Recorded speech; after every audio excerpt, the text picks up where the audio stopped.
This is what we're here to talk about today.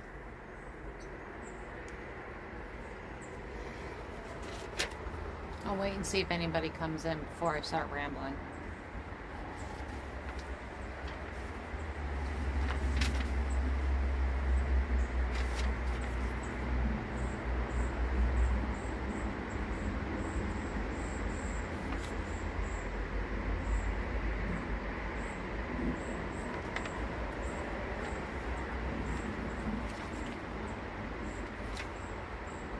I'll read it later.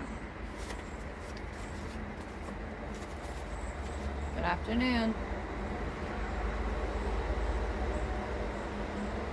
3:32, July 21st.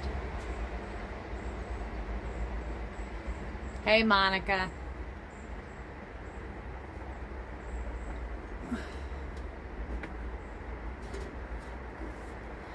How you doing?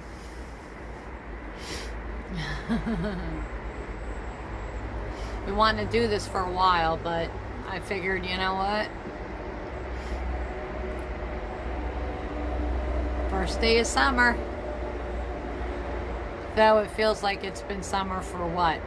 A good month? Actually, a little bipolar weather. Up and down, up and down, up and down. Oh my gosh. Freezing one day. Hot the next. Yeah, I figured if people had questions, I got a pretty good amount of people on my YouTube channel, but it was all for stuff I've been doing the last couple years. As you know, fairly new to this since March. Oh, I forgot to turn the phone off. That's okay. So I figured I'd come on and see if anybody had any questions, anything I can answer. Scams. Always scams. Washington State hasn't broke 70 yet. Really? Oh my God. Jeez.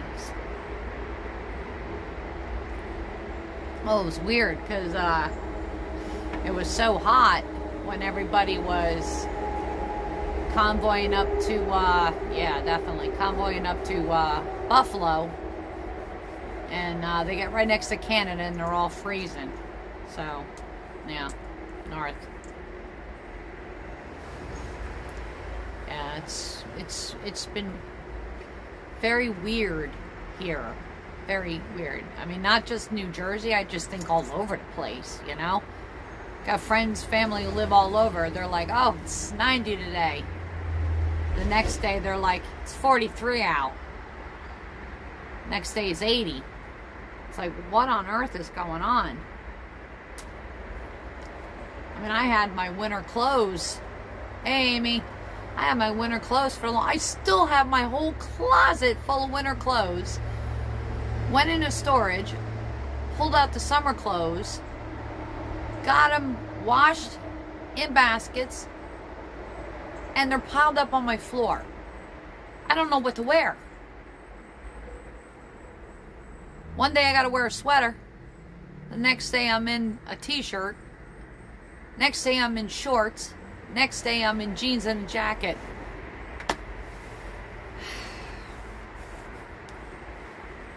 It's absolutely crazy. We are under a heat advisor here in Michigan. Crying out loud.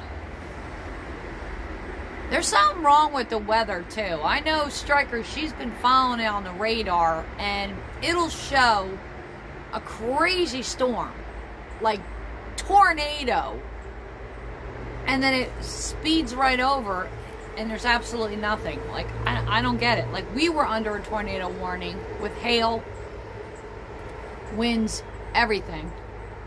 So I sat here waiting for it, and I'm like, nothing. But yet they already gave us the warning that it was going to be coming, and I'm like, okay, it's going to hit us at 5 o'clock. Absolutely nothing. Oh my God. And then I think it was around, oh God, it was like early morning. There was like a crack of lightning. Boom. And that was it. I don't know what's going on. The weathermen can't get it right. I don't know. How hot, Amy? Like it was 92 here a couple days ago. It was like 90 for a couple days. Oh my God. And then it dropped down at night, but my job is so how do I say this nicely? They're just, I don't know, they're confused.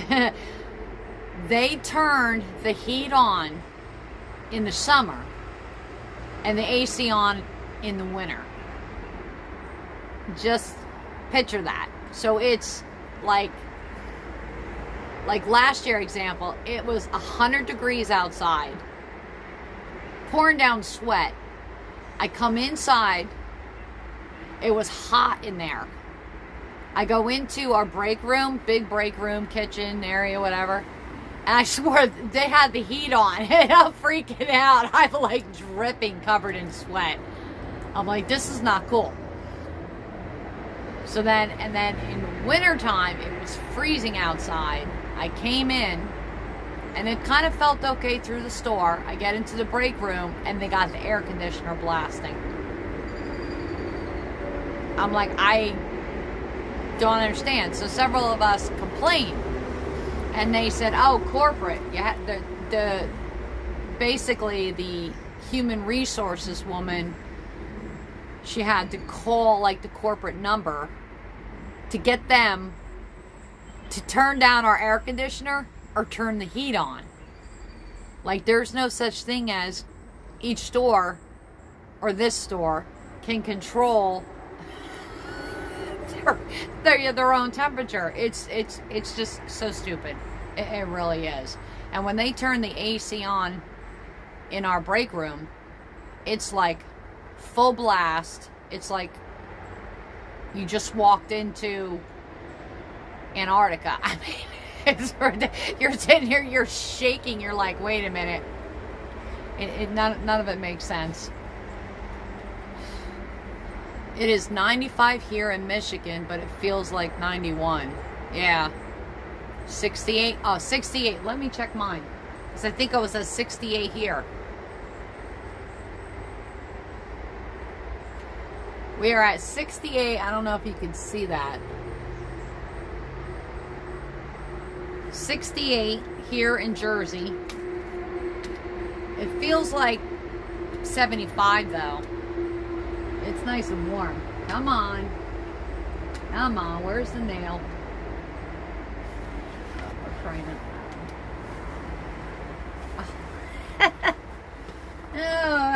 Come on. Come on. Come on. Oh my gosh. That was a project. Oh my gosh.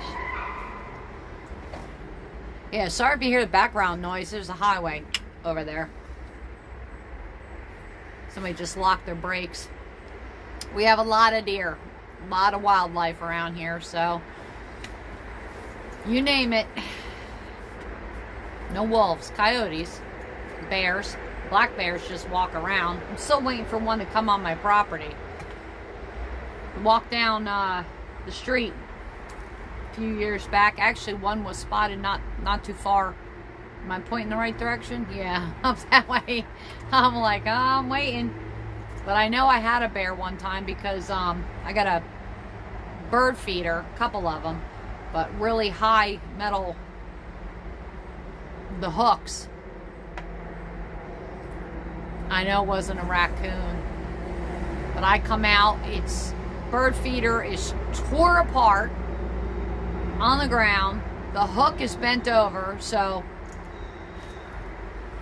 yeah, pretty sure that was a bear, and a bear was spotted the night before. So yeah, but I didn't get out. I mean, I'd love to be able to come out and see a bear playing around out here because I whipped the camera on and filmed that. But if anybody has any questions about TPC, the People's Convoy, American Freedom Convoy, or 1776 Restoration Movement. I figure I want to do a separate feed away from everything else that I've done in years and see if anybody has any questions or whatnot. I can talk a little bit about my experience there, what made me go there the first time, people I've met, good, bad questions, it's fine. I don't like mentioning people's names, so like if somebody had a question and they were like, did so-and-so do this? I really don't like doing that. Oh, it just said that my network connection, it should be fine here. I usually never have a problem. But if it does that, gee, I wonder why. Never had a problem with that. I got it plugged into my little power box down here. But I know, Monica, you know what the convoys are. Amy, I'm not sure. Anybody else? Don't know. But if you have any questions about it, I can go back a little bit on a little bit of story. For those of you, as we know, MSN doesn't really cover a lot of stuff, but a while back we had our Canadian brothers and sisters. They started this trucker convoy. Tons of them. They went in to Canada, I think it was Ottawa, and they occupied it, and they were there a long time. It was brutal, extremely brutal, but I was glued to it. I watched the live feeds as often as I can. If I wasn't at work, I was home and I was watching, and I was glued, and I was cheering them on. I seen, you know, how people were getting treated there. It was such love between those Canadians, that's for sure. And it was funny because the whole time I was like, my gosh, I wish us Americans would do that as well. You know, I wish we could come together, because it's been such division here for quite a while. But eventually that wound up ending, and then I caught wind of the People's Convoy, TPC. Me too, glued for a while. Lately, not so much. So any updates are, yeah. And so I wanted to see what that was about when I saw, you know, TPC forming, and they said that they were going to come to Hagerstown, Maryland. So I was definitely interested in that. So I just waited and waited and waited until I knew for sure when they were going to show up, and that's when they showed up, the first week of March. And I was, you know, trying to get my schedule changed around so that I can go down and experience it and see what it was about. And I'm not much of, for people who know me, I'm not much of a traveler. Like, I don't travel very far. And I mean, an hour is like one thing, but for me to go 3, 4, 5 hours, it's just not something I often did, unless I go with somebody. Like my one best friend, she's in dog rescue. I'm in the rescue. I help with her as well. We've been doing it 6 years now. And we had a rescue in South Carolina, gave that one up, and now our primary rescue center is in Texas, in Amarillo, Texas. So a couple years ago, she was like, we got to drive to Texas to get dogs. And I'm like, wow, okay, yeah, I'm down. So we did that, and that was a very long drive. We had a couple hotel stays, but 5-day trip. I wasn't driving. She drove the whole damn time. But, you know, I had someone to go with. So I know when I bought my Taurus 15 years ago, I think it was like 3 weeks later, I grabbed my one friend. She was like, hey, can we go to Maryland? I said, sure. So that was, I can't remember what location in Maryland we went. Somewhere near Jenkinson's or Jenks Pier or something of the sort. I don't remember. It was just like some bar, nightclub on a boat. but it was really wild. I mean, we had an amazing time. It was cool. It was a 3-day trip, but that was the first time I ever drove that far, so that's crazy. So I was more or less waiting and looking for someone who was willing to go, talking to different people, different friends, being like, hey, does anybody want to go to Maryland with me? I want to check this out and so forth. So I couldn't find anybody. You know, everybody's like, I got work, I had this, that. And I'm like, shoot, okay. I said, well, and then I got connected with Donna. And she was like, well, I'm going so-and-so if you want to follow. And I'm like, 2 cars, that's a convoy. I'm going. All right. So I had 3 days off of work. I'm like, perfect. I was able to break that schedule up and have 3 to 4 days off in a row. I wanted to keep it going, so I was like, hey boss, you know, can we do this? So we scheduled that. So I finally made it, followed Donna, and finally made it to March. I think it was March 21st to March 24th was my first experience in Maryland with the People's Convoy. So, I mean, it was so exciting to get there because I've been watching all of everybody's live feeds, you know, watching Oreo and WYSIWYG and Alex and First Responder, and there was a couple other ones. But I think those were like the main ones that I was going back and forth watching. Oh, and Jersey J. I got connected with Jersey J because Donna met Jersey J and Jen. And she said, go onto his YouTube channel, subscribe. He needs subscribers. And I'm like, okay. So I think I was like number 27 on his feed. So when we get there, of course, we're greeted by them, and they called it the New Jersey. So we were in the back 40, back corner where those huge machines were. And I'm like, this is all brand new to me. I'm a camper. I love camping. I have everything to camp. I grew up camping in my mama's belly, so camping is totally cool with me. So, but I didn't know what to expect going there. I just knew it was a bunch of patriots, and, you know, it didn't matter who you were. If you want to join this movement, you know, come on down. So I was like, wow, what am I in for? And this is why I really wanted to experience it, because coming from the family I come from, we're all a bunch of patriots in our family. A lot of military. So, like, my dad was Army National Guard. His father, my pop-pop, was in World War II. On my mother's side is a whole lot. My uncle and my godfather, he was in the Navy, retired. A lot of cousins have served. My men and female. Oh geez, there's so many. I mean, I can't even tell you how many cousins. Our family is at least 100 and something. There's just a lot. My son, he was going to go in. He wanted to be like my dad. He was going to go in the Army. And he was a BMXer and liked the skateboard. And one day he had, I think he jumped a board or a wall or something on his bike. And he landed wrong and he broke his leg. 2 different, on each side, 2 different spots. So he's got, that was horrific. He's got these 2 bolts that are kind of protruding, which he should have gotten them removed like 6 months later. They said they could take them out. But he can walk, but I don't think he would do so good now. I know he went, I think a couple, well, he's 22, he's my 4th of July baby.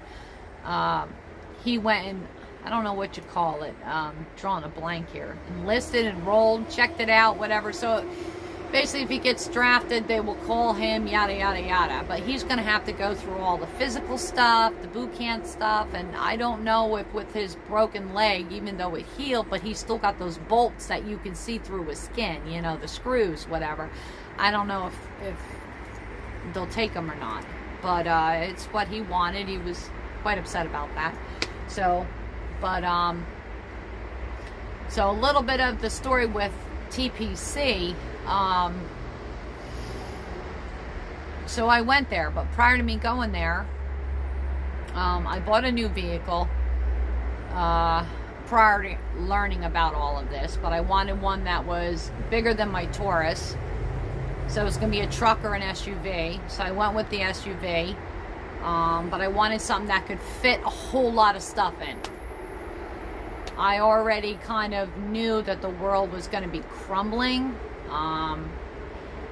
So I'm very careful, and I try hardware.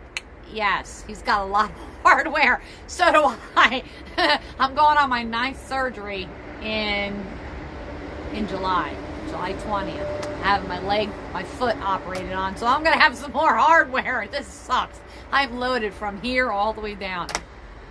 But anyway, so I got the SUV, and just like, what can I pack? Because I have no idea what I'm going to need for those days down there. And glad I bought that thing, I'll tell you that. So not only packing, but I wanted to bring gifts, because I love doing this stuff. You know, I go and I shop, and I'm like one of these clearance shoppers, penny shoppers, which you can backtrack on videos and see the crazy stuff I've done in my life. You know, I've done some crazy things, but I'll shop. But I bought like all kinds of different things, but I also did some poster boards, because like I said, I'll view people's live streams to see what's going on over there at camp, okay, at the Speedway, Raceway Speedway, I may say either or. So at Hagerstown Speedway. So I was like, oh wow, cool. So I wanted to do my own thing. And I know people would be like, okay, so why are you here? You know, because I've seen people getting interviewed all the time, and I'm thinking, oh God, if they interview me, and I'm not the best kind of speaker. I think the most I spoke was probably out of graduation or something. But I'm like, what am I going to say? So I figured, okay, this is what I'm going to do. And this is where I may, and I don't, I may say some negative stuff about this experience, you know, but there's a lot of positive, but I may say a little bit of negativity. So I hope everybody doesn't get mad at me for some of the stuff I say or think, whatever. But when I got there, I was introduced to a lot of people, and it was fantastic. Jay and Jen definitely, you know, greeted me. They were anticipating me and Donna showing up. He immediately jumped to set up the tent and supplies and this and that. I mean, he was nonstop, which was cool. Mind you, I just met all these people. There was nobody there that I knew in my personal life. So Donna, I just met that day. I met her at a gas station. We chatted for a little bit, and I followed her up. Okay. So then when I got there, it was all strangers, hundreds of people, all strangers. But I knew it was going to be a positive experience. So that was, you know, pretty cool. Okay. So this is where I'll flip and flop, and I hope you guys are okay with this. So I have my car full of stuff. I knew it was cold. Hello, it's March. So I was prepared with extras, it seemed. Like my SUV was kind of weighed down. So I had quite a bit of stuff for 3 days. So like I said, I didn't know what to expect. I brought a bunch of gifts that I wanted to hand out. Mostly patriotic stuff. Yep. And of course, poster boards that I did for myself and yada yada. So if somebody asks me, and here's the thing, this is where I'll be just a little bit negative about the whole TPC thing at the time, just in March. I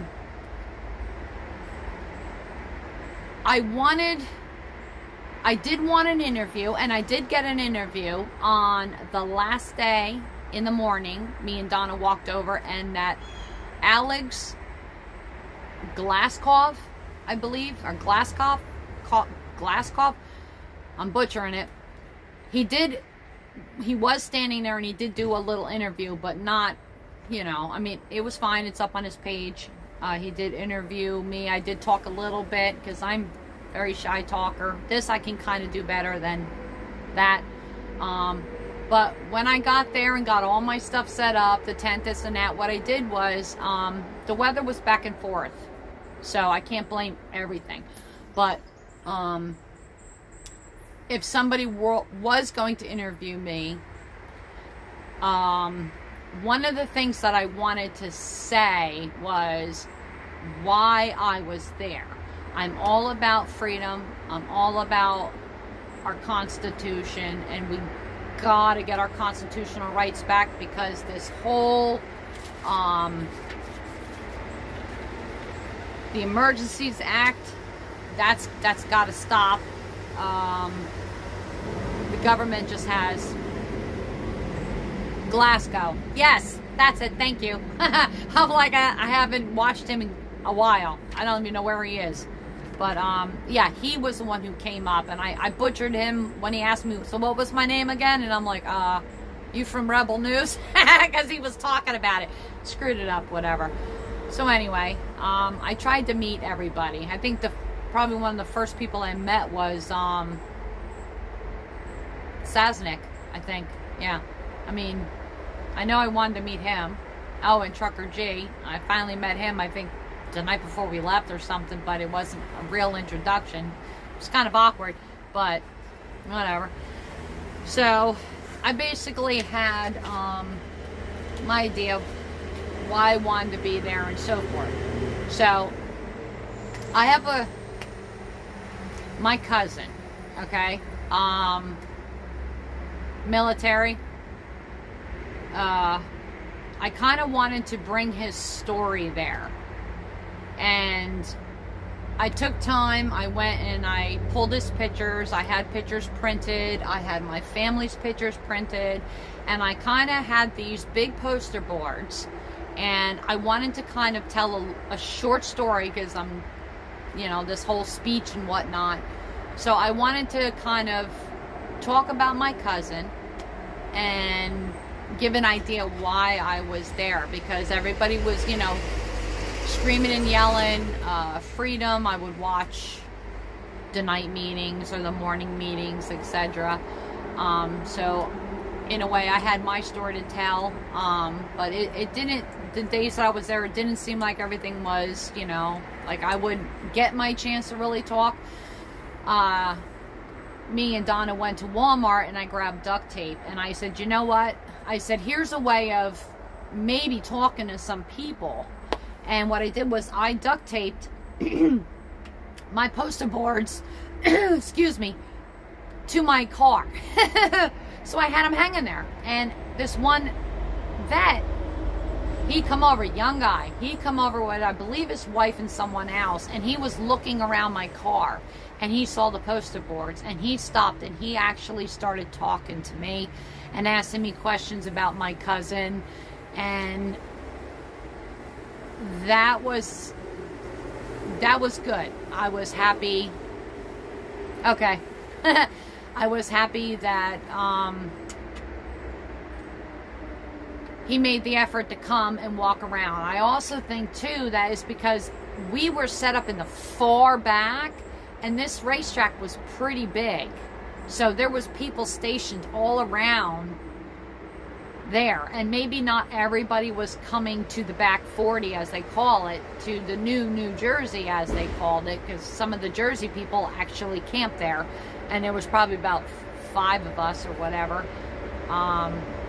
So maybe my story wasn't getting out there, but I also don't walk around and be like, oh, hey, do you want to hear my story? I kind of don't do that. More so now, maybe I should. This is like easier communication. So I had my poster boards taped, and like I said, he came by and he saw and he looked everything over. He asked me questions. I gave him some information, and as we were talking, that's when I realized that he was a veteran himself, and he came to see everything going on over there, because we had you know, we had veterans there. I don't know exactly who was all staying there. I know there was a variety of people.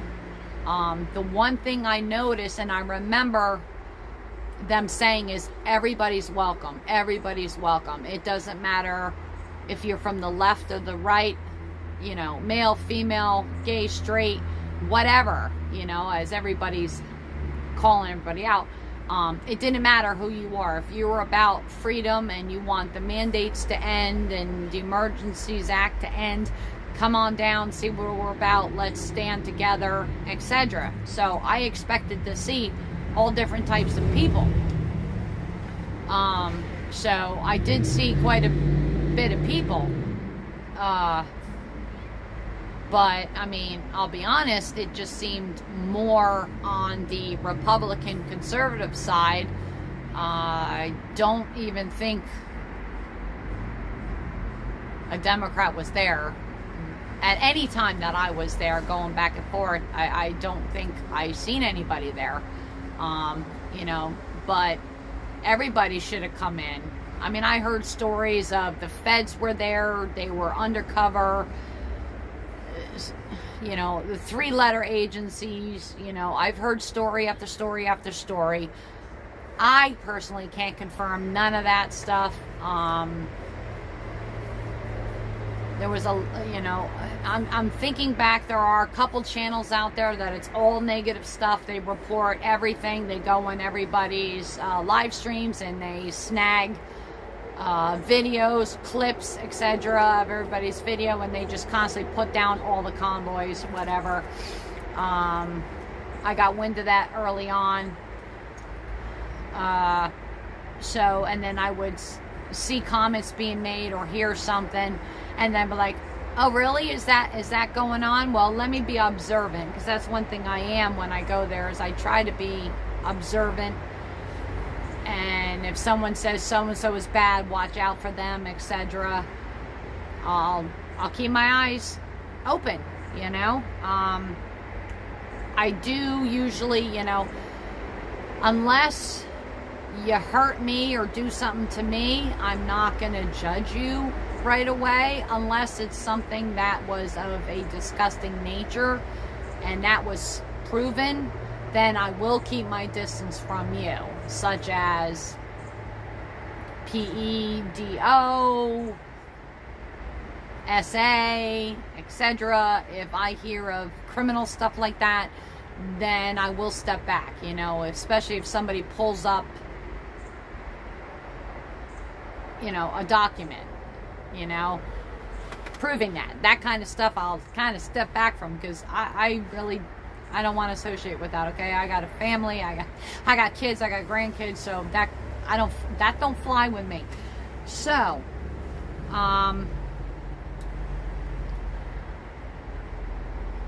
getting back to the experience there, I had with the posters, because I'll ramble all around, guys. I apologize for that.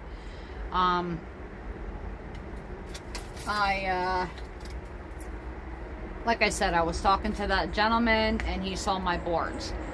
Unfortunately, I wanted other people to see what I'd done, and I wanted to kind of tell a little story about my one cousin. And I brought my poster boards to TPC in March. I did not go back there because shortly after I left, they all took off to California, and I just rearranged a new work schedule to go back there. I didn't know they were doing that. So I was like, oh no, now they're leaving. And those people from AFC got left behind. So I was like, oh shoot. So I kept reaching out to them going, where are you guys? Where are you guys? I rearranged my work schedule to come see you. And they were like, well, we can't tell you where we're at. And I'm like, okay, all right.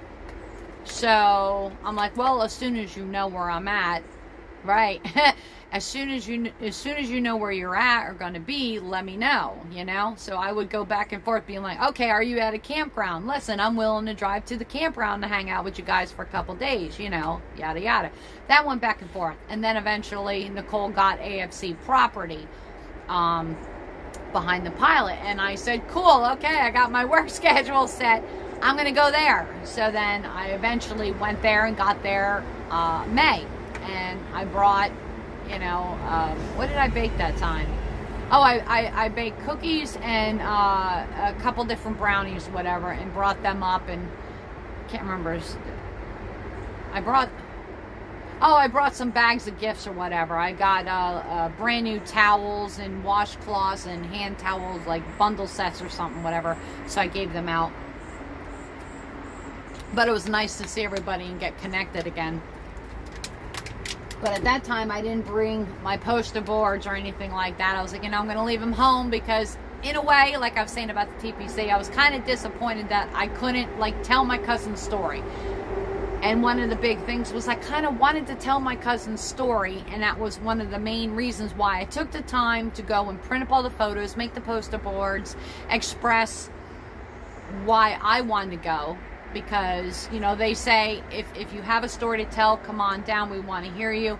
But basically it wasn't. But when Alex interviewed me, it was like 8 o'clock in the morning. I just wanted my cup of coffee. I didn't have the poster boards. Everything was at my camp.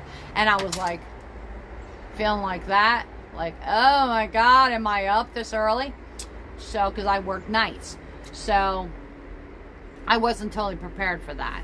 I mean, what I should have done was woke up and then maybe invited them over to my area and then could have done a better one. So guys, guess what? I'm going to show you my poster boards because I have not really shown these. There was 3 poster boards I done. One of them, I had pictures that were pulled off the web of like the convoys and stuff. A couple of pictures I brought up. Smack in the middle, I said the People's Convoy. I tore that off after the whole thing ended with TPC because I didn't want that there.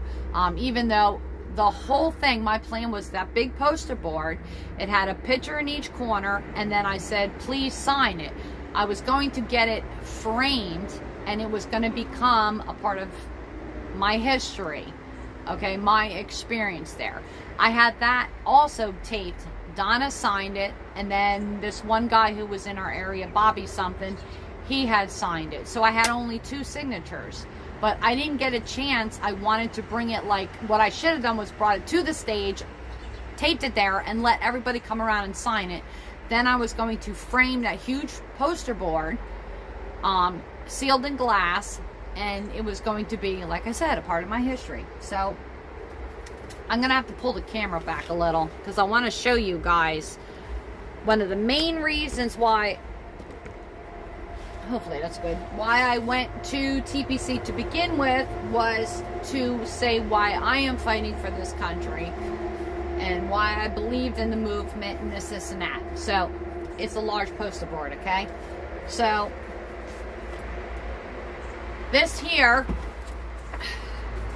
all right, this here, I might have to move it kind of around. All right.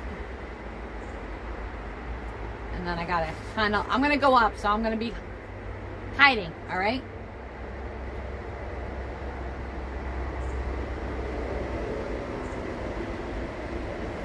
I got to see where I'm at here, guys. Because I want you to be able to see.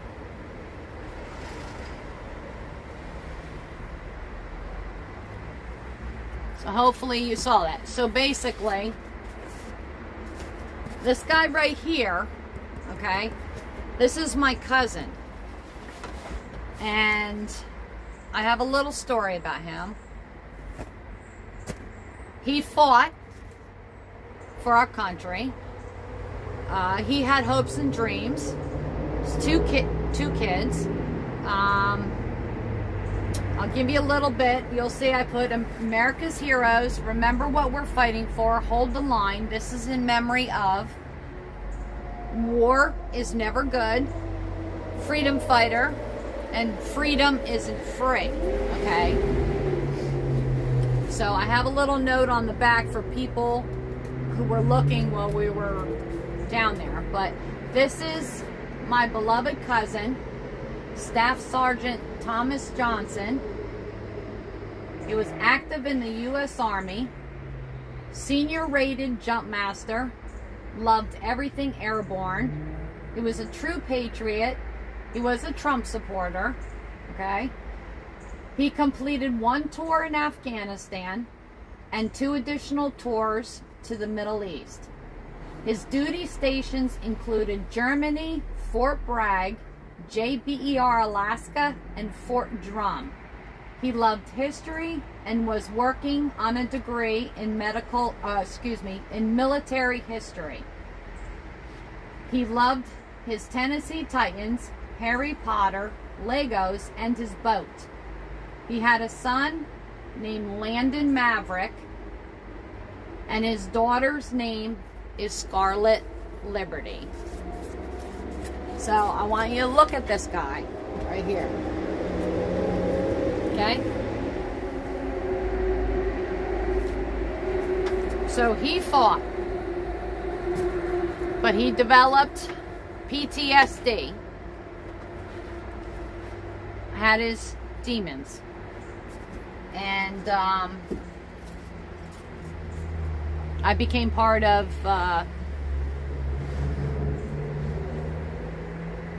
the Till Valhalla project, and that picture in there, that's the metal bracelet that they done for him. So 31 years old last year in July, Staff Sergeant Thomas Johnson took his life. So he knew what was going on in the world. He was very angry, but his demons got to him. So this touched very close to home. His mother and father were both in the military. High rank. His mother, my cousin, was a military nurse. She's still in nursing today. His dad was also a jump master. He loved jumping out of those military planes. God, did he love it. But I went there because this is what we're fighting for. This is what he fought for. Unfortunately, he's not going to see his children grow up. He went through a lot, and he passed away in July of 2021. So this is also a poster board I did of who. Thank you, Monica. This is also a poster board of people say, why are you here? Who are you fighting for? I figured this poster board will kind of say it all. So basically, I don't really have to go for. This is my grandkids, my children, my relatives, and my friends. Not all of them. I think I just got like my one best friend. It was hard to find a bunch of photos or even fit them on the boards. Okay, so basically, this is whom I'm fighting for, and I just got children, grandkids, relatives, and friends. Hey, Zeb. So basically, this is another board that I done, and I taped it to my car. So a couple people came over and saw. So, you know, this is my immediate family, including my one best friend here. This guy right here, he's awfully special. This is my uncle and my godfather, and he is retired from the Navy. And boy, what a story. What a story.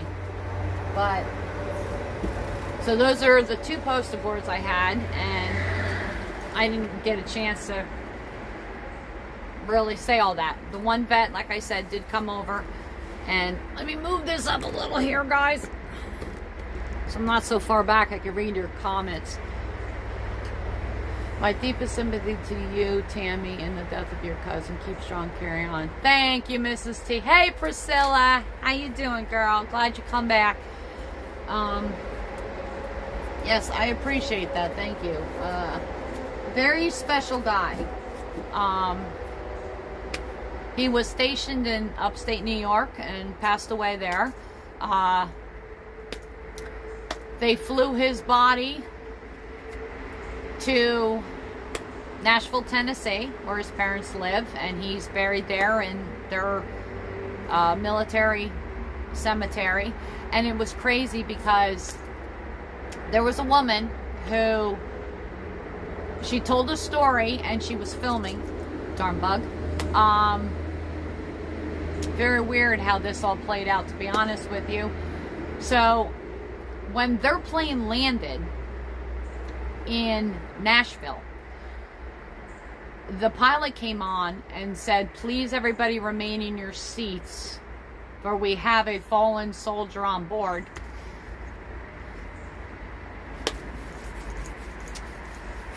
Glad I wasn't on that flight. So this woman took out her camera and she held it out the window of the plane. They all stayed on the plane, seated, very quiet. You could have heard a pin drop.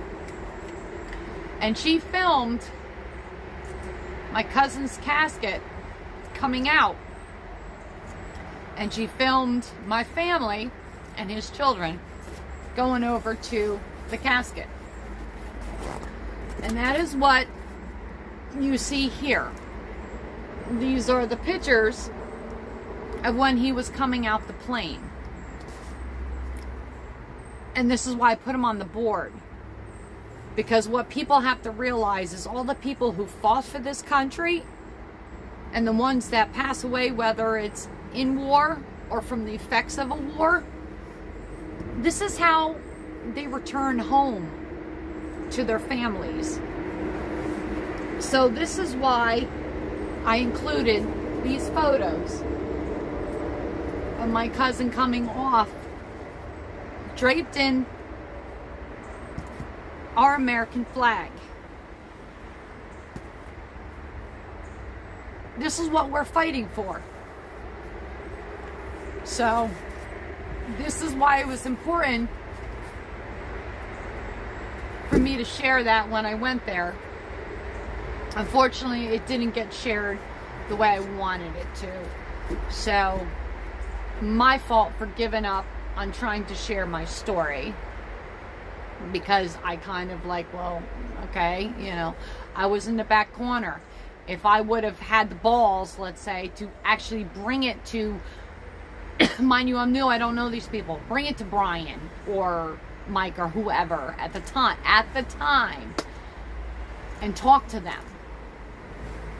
Looking back now, I'm pretty sure they would allow me to hang them on that trailer where they held the meetings.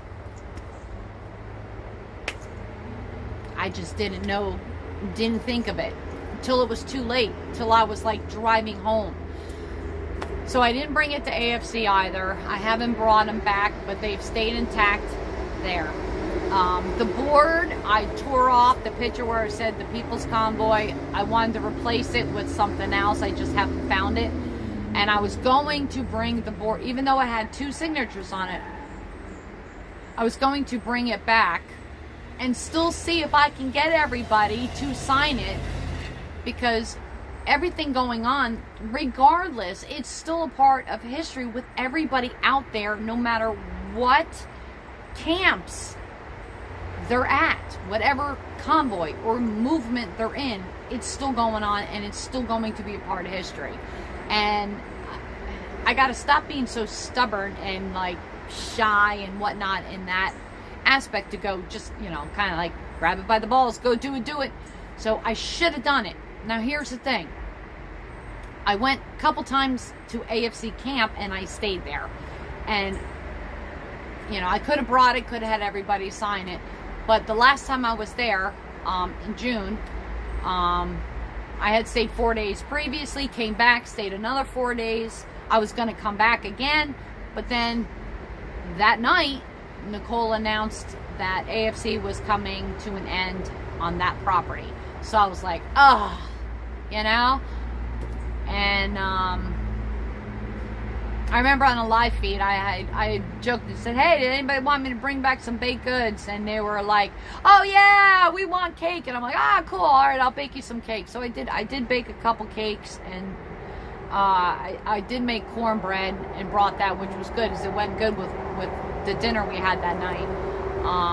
And then I brought some other stuff, and even then with the other gifts, whatever, I just completely forgot about like spreading it out on the table. And it was like, I think the day before, I was like, oh shoot. And I had like a couple bags full of brand new shoes, summer shoes, for whatever, the sandals, guys, girls, kids. I had a whole box, but I forgot something at home as well. I'm like, man, I'm getting done with this. So, but yeah, I wanted to bring in that stuff home. But while I was there at AFC, I wanted to go and see what 1776 was about. This is a great way to share your story now. Thanks, Monica. That's kind of what I wanted to do. How heartbreaking. So sorry for your loss. Prayers to you and all your family. Thanks, Priscilla. I appreciate that. I know you've seen it on my Facebook. But, it's getting the story out there. Or at least his story. His story, history, is kind of something that I really wanted to do. And that really pumped me up for going, as I just wanted to get his story out there, because he was always that patriot, and we all saw it. So I just had to do that. So if I couldn't do it personally, I wanted to share it on a video here. But I forgot where I was going with the AFC. I wanted to go over to 1776. So I'm hanging out at AFC. Chris comes over, Appalachian Flu. I had asked, hey, Jersey J set up the tent the last times, but it ain't here anymore. Got his butt kicked out. Can anybody help? And Chris like, sure. So he helped me set that up. So then I got all that taken care of. And later on, I was talking to a couple other people there. Great people. Great people. And I was like, I kind of want to go over to 1776, I got some stuff in my SUV I'd like to drop off. And it goes back and forth on what you hear about different convoys or movements. Again, the people who were involved in the People's Convoy, TPC, the ones that didn't disperse when TPC ended, they created 1776 and they got their place and they went there. So a lot of those people I already met, I already knew, from being over in Hagerstown. So it's almost like the People's Convoy who stayed together, they still are the People's Convoy. They changed their name. So I'm familiar with those people. Like, I already met Santa. I already know who, Oreo is, and Joe, and Wizzy, and quite a few others, who were there. I already met them. So it's just under a different name, and a lot of things are different. Yeah, don't get me wrong. Things are different. So they are the 1776 RM right now. So, but I wanted to go over. I wanted to say hello. I told Oreo on the stream I like to come, visit him, say hello. He was like, cool. But what happened was when I got to AFC that particular day, that was a May one that I went. As soon as I pulled up, Jersey J is all yelling and stuff on a live stream, and I pull up and I get out my car and I'm like, what the hell kind of chaos did I just walk in on, or just drove in on? So I'm like, man, what is going on now, So then he says that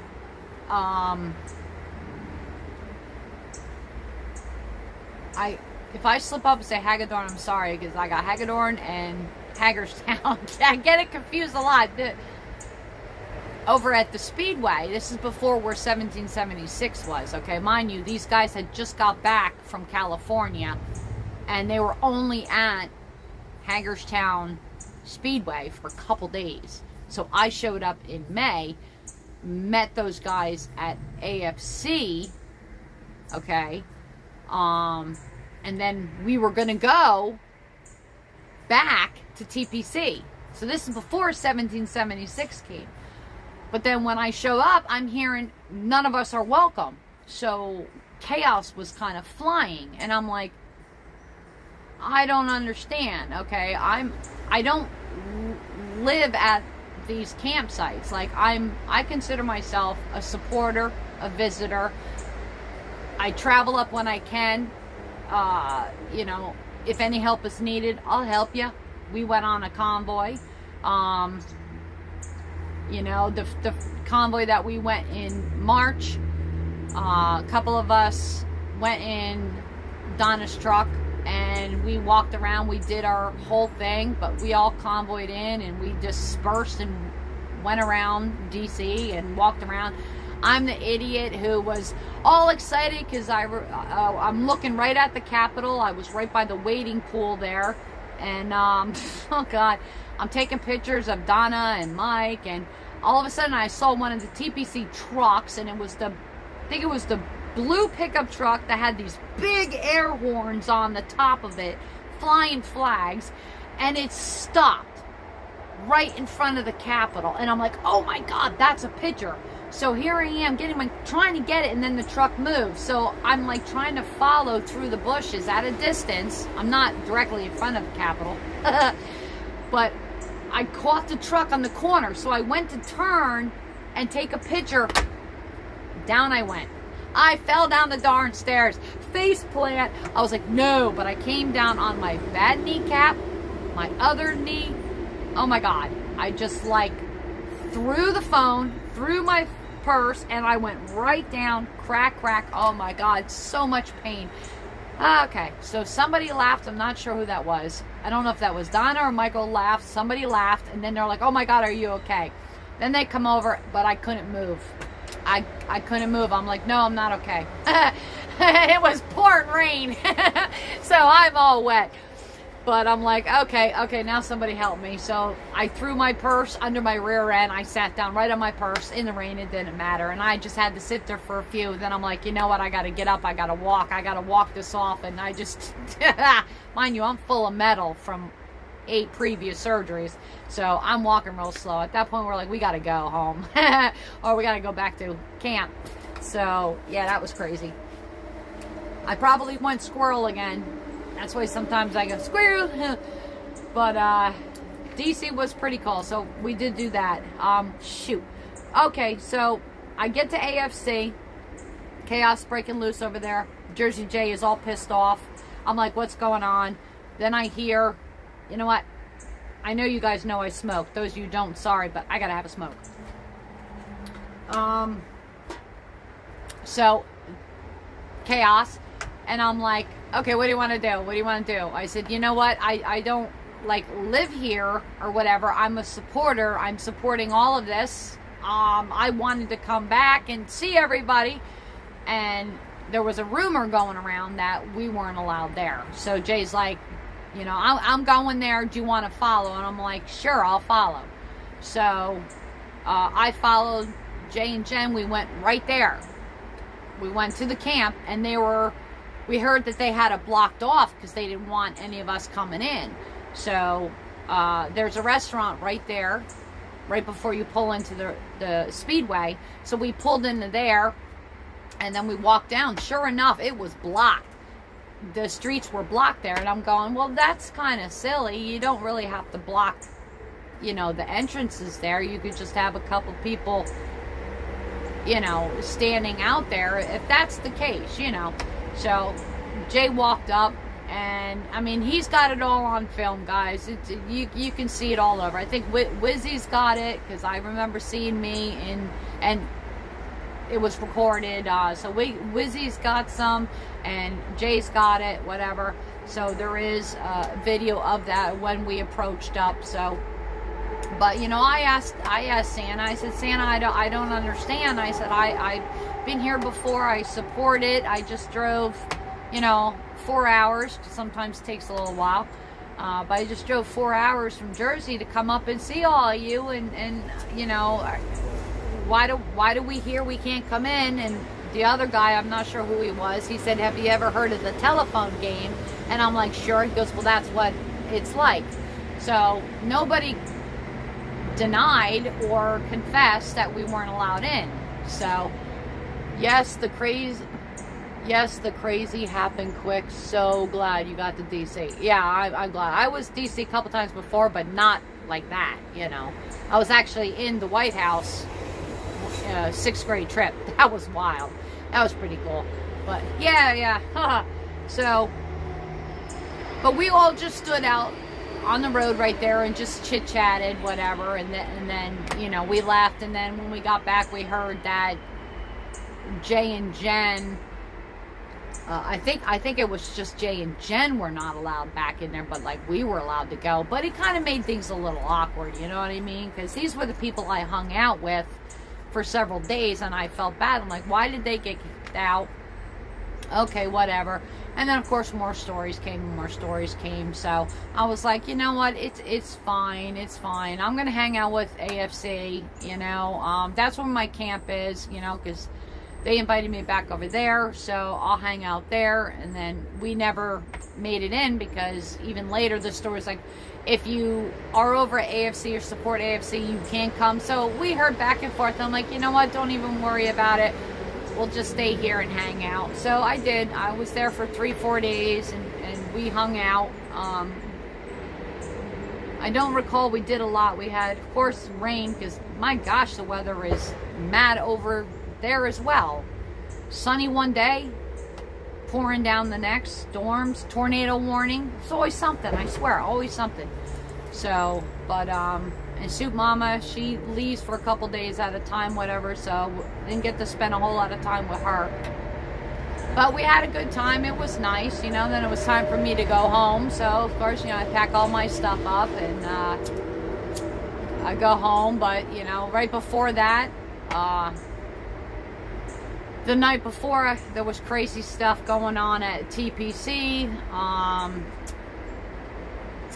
We heard that the feds and other higher-ups were all around there, and one of the guys, he wanted to go see if that was true.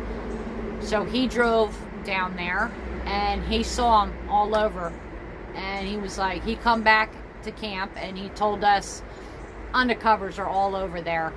And that was the night that they kept talking about some D-Day, and that they were going to sneak into DC like that night. They were supposed to leave, and it was like live stream blackout, like nobody was allowed to film and nothing was going on. So we're all sitting back at camp like, what the hell are they gonna do? You know, we really didn't know. We had speculation, different people texting different people like, this is gonna happen, that's gonna happen. So we're all like, what in God's name is going to go on? Like, and then we're all thinking, oh my God, are they going to go in and like occupy? Are they going to like pull a Canada? We're like, holy crap, are these people going to do this? So, you know, and I'm thinking, I don't want to go to jail, you know, like I'm not a part of them. You know what I mean? I wouldn't go to do anything like that. No. So just hearing that, oh my God, these people I know, they could get in trouble. Oh my gosh. So it was like pins and needles like all night long, you know. And we saw the helicopters flying around, you know. Well, I don't like to say names, guys, but there's a particular person who was at camp who's got very high connections. And, you know, she had a friend who was a bird in the air, and they specifically flew over and let us know that they were there by shining the light down on us. That was like amazing. That was the coolest damn thing. We're jumping up and down, we're waving, and this plane comes over and shines their, I would call it a massive spotlight. I mean, you can clearly see it, but they told her, we're flying over you right now, come look. And we flew out of the tent, and there they were. They were coming right at us, and I'm like, look, look. Oh, my God. It was awesome, you know. It just brings me back to different stories I hear with my military family, you know, all the stories. Oh, my gosh. I mean, my cousin, if he was alive, he would have loved. He would have been the one who said, I want to fly over, and I want to jump out. Like, he already jumped out with a flag.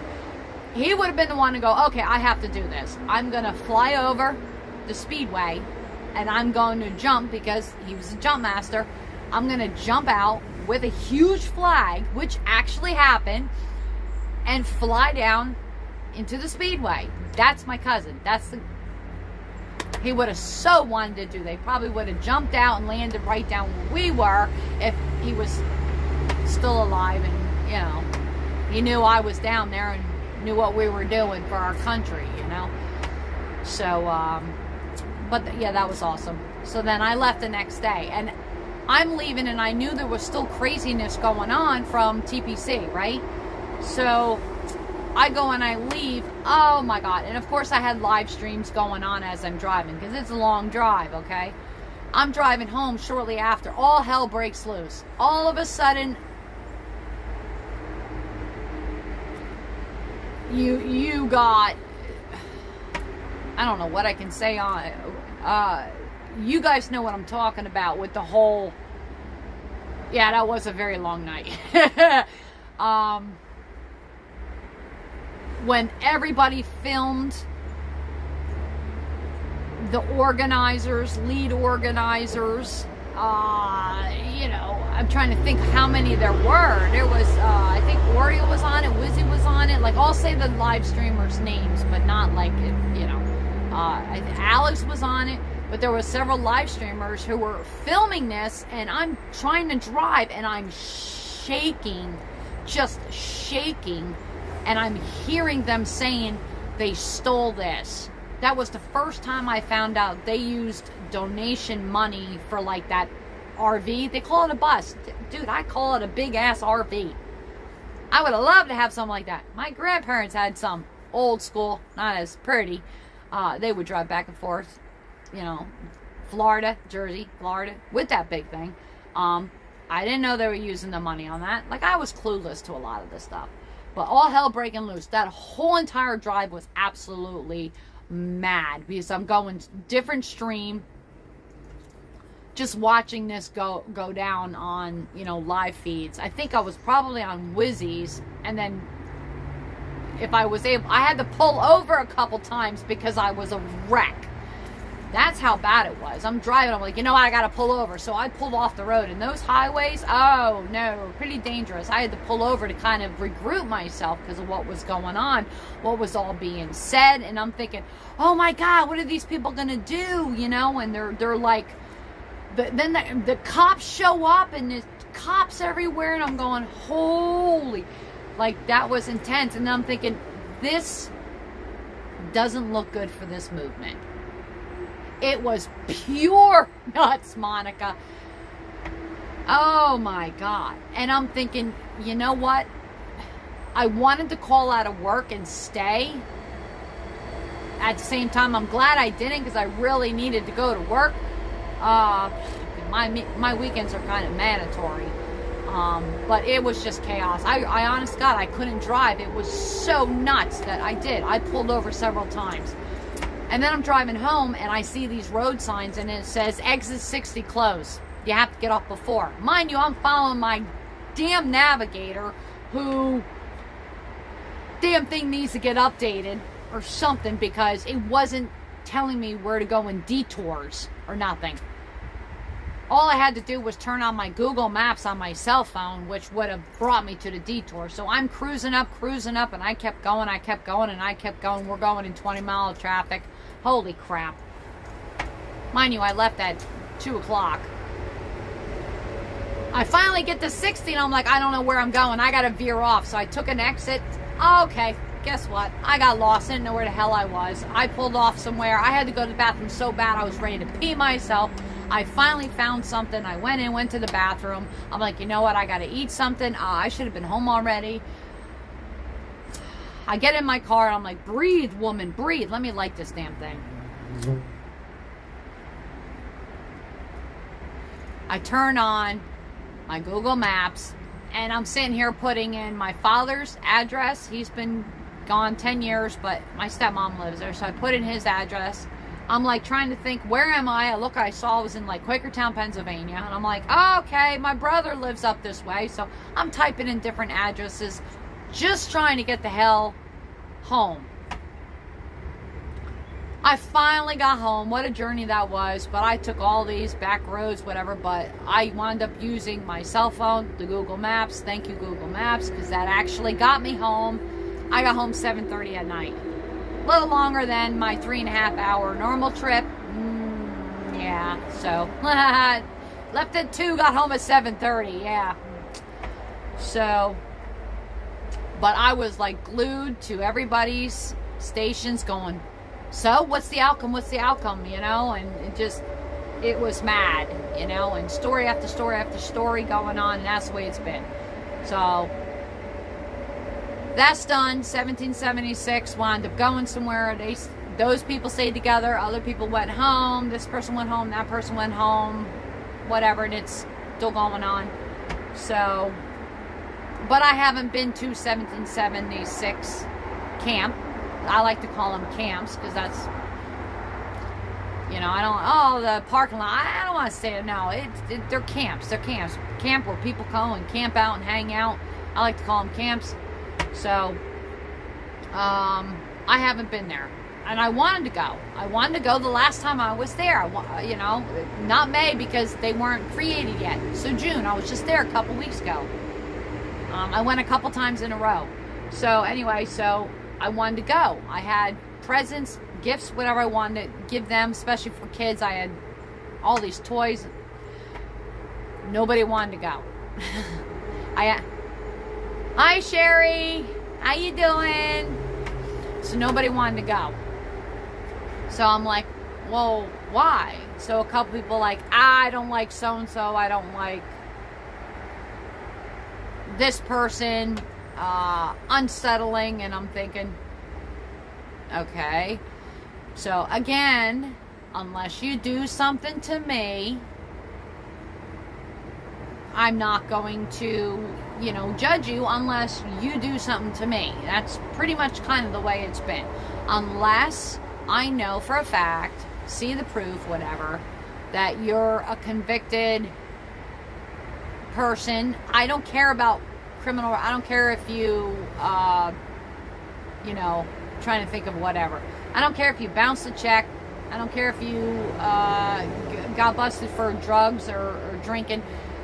Nobody's perfect. Everybody makes mistakes. I don't got this criminal record or whatever, but when I was 20 years old, I was in a bad marriage, and my husband was like, the landlord's knocking on the door. He wants his rent. My husband was waiting for unemployment. We're waiting and waiting. Landlord wanted his check. So, like I said, it was a really bad marriage. And I was spring cleaning all day long. So he saw that I was taking my old checks, ripping them up, throwing them in the garbage. So, more or less, ordered me to write a check for the rent. So I wound up doing that. And I handed it to the landlord. And he was like, is this check good? And I'm like, yeah. Give him a weird look. Yeah. So he leaves. I immediately called him and told him, don't cash the check. That count's closed. Don't cash the check. You don't know what I'm going through, but please do not cash the check. Jeff's check will be in any day. The next morning, cops came to my house and busted my ass. So back then, I was only 20 years old. Got married when I was 19. So the cop came to my house. The station was right down the road. He just went in, fingerprinted me, ROR'd me, yada yada. So I have no federal, nothing, whatever. I used to nurse. I was a CNA, so I have my mugshot, my fingerprints, all of that, because you have to have yourself checked out when you get into that line of work. So I ain't worried about that. So if you have any criminal thing like that, that's why everybody went all haywire on Jersey Jane Jen. You don't know their story. Okay, sure, you see it, but do you really know the backstory? But even still, people deserve a second chance. You know, some people even deserve a third chance. But the PEDs, nah, I'm not fond, or the SA, and just certain things. I will, if I see the proof, I will stay away from that person, you know. No, yes, I understand that I may have judged that, but I saw the rest record or whatever. I'll stand back. I'll be guarded, okay? So I've heard stories of different people at all the camps, and if anything, I'm just guarded. Pretty much it. I'm just guarded, you know? They can come up and say hello. I'll be like, hi, how you doing? Whatever. Don't have a problem with that, you know? But, I mean, I got to go back to Jersey J. I mean, that was one hard-working dude. From the moment I arrived in March in Hagerstown, he was constantly on the go. Yeah, he's a Jersey boy. Yeah, he's got a loud mouth. A lot of us Jersey people, we act that way. We got loud mouths, but not all of us. I joke and go, it's a Jersey thing. You know, I even said it in Alex's video when he was interviewing me and Donna. Donna said something. I said, it's a Jersey thing. Yeah, but, you know, that's him. That's his personality. That's him. I am my own. So, as we all do. But he was one hard-working dude. You know, I feel bad he got some bad rap on some stuff. But, you know, I mean, I think he learned to calm down some. Sometimes he went too far and everybody told him, you know, you're a little too hyper. I'm sure he calmed it down. But, you know, he was a hard worker. And I wish people would have gave him the credit for that, you know, because he really busted his ass. He was doing security. He made damn well sure me and Don and everybody at our site each time was protected. Nothing happened. I mean, when I came back from DC, I was banged up. He got me to the med tent, and all the doctors in there took care of me. You know? So, he did good, you know? I like him. Loudmouths kind of like me, but they got good hearts. I think they're a little underappreciated, too. But, anywho. You rock, Tammy. Thank you, hugs. Thanks, Monica. You're welcome. Mwah. But, you know, the 1776, you know, like I said, I wish I could have gone over there, but I didn't want to go alone, because those people might not even remember me, for God's sakes, you know, or just the fact that, you know, I had gifts for them, and I kind of felt bad. I had more at home, but I figured I was going to go back again. I didn't know AFC was going to end, you know. It sucks. They didn't get, you know, as much donations. I mean, I know what the property cost. I know what the rent was for there. I know that. And Nicole, she took it right out of her own pocket, you know. So, but you can't keep paying for a site. I mean, she's got her own house, like Soup Mama and a couple other people. I mean, they're staying weeks at a time and then going back and forth. I can't remember where I think the one guy was from California or something. But that was my plan, is that I was going to go back and forth. Even with how much gas is, I still went. It cost me $175 in 1 week. I went to work 3 days, and then I went to Maryland back, and it cost me $175 in 1 week of gas. And the prices are still going up. But I still wanted to go back, and I would have kept going back every other week. But, you know, now that's going to be coming to an end, and everybody's going to go and fight in their own states and do their own thing. And we have July 3rd in Philly coming up, so I'm going there. I think I'm going to meet Donna, and we're going to convoy down. I don't know who else is going, but I know other people are going to be going. Sherry, we don't have to like the person fighting with us. We just need to stand together. We are all Americans and human beings and should love and care about our fellow man, even if we don't agree. Amen to that, Sherry. I completely agree with that. Completely agree with that. And with you saying that, that's bringing up something that has been bugging me about this whole thing. And other people chime in. Please, if you have questions, that's what this thing is about, okay? This isn't about videos I've done in the past. This is about what my topic was here. you know, these movements, whatever. So if you have questions, throw them in. Do you know anything about Convention of States? It is our constitutional answer under Article 5. We need 38 states. We have 19. No, actually, I don't. So I am going to look into that right away. Gas prices are nuts. They absolutely are. So we have 19, but we need 38. I mean, I've heard of it, but I'm not 100% familiar. I mean, if you want to share more info, please do so. But going back to what you said about, this whole thing is supposed to be about unity. United we stand, divided we fall. And here's the one thing that I had seen each time that I was involved in these trips.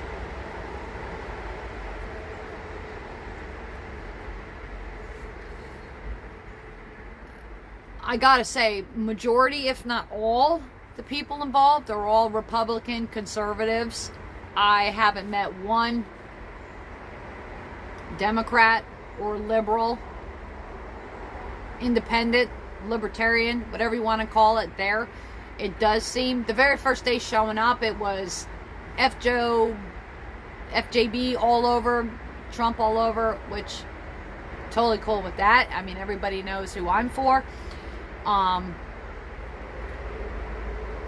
know I had said first day, ooh, let's not turn this into a tea rally, you know, because it's not supposed to be about that.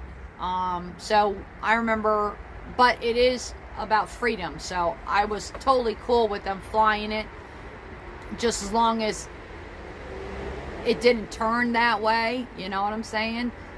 Which it didn't. It didn't. People are still absolutely free to, you know, fly whatever they want. Hey, Judy May, good to see you. I'm going to do interview on Wickoffs America to explain this weekend. I've been active since 2014. Good, Sherry. Okay, cool. Looking forward to seeing that. I tried to meet Wickoffs America when I got there, but I had left and they had showed right after. You know, and then they left right before I came back. You know, and I would talk to them on their live stream, so... Yeah, post your, if you have your own separate channel, post it. That way we know. I am already subscribed to Wickoff, so I'll have to keep an eye on that. But yeah, any information we need, man, it's got to get out there.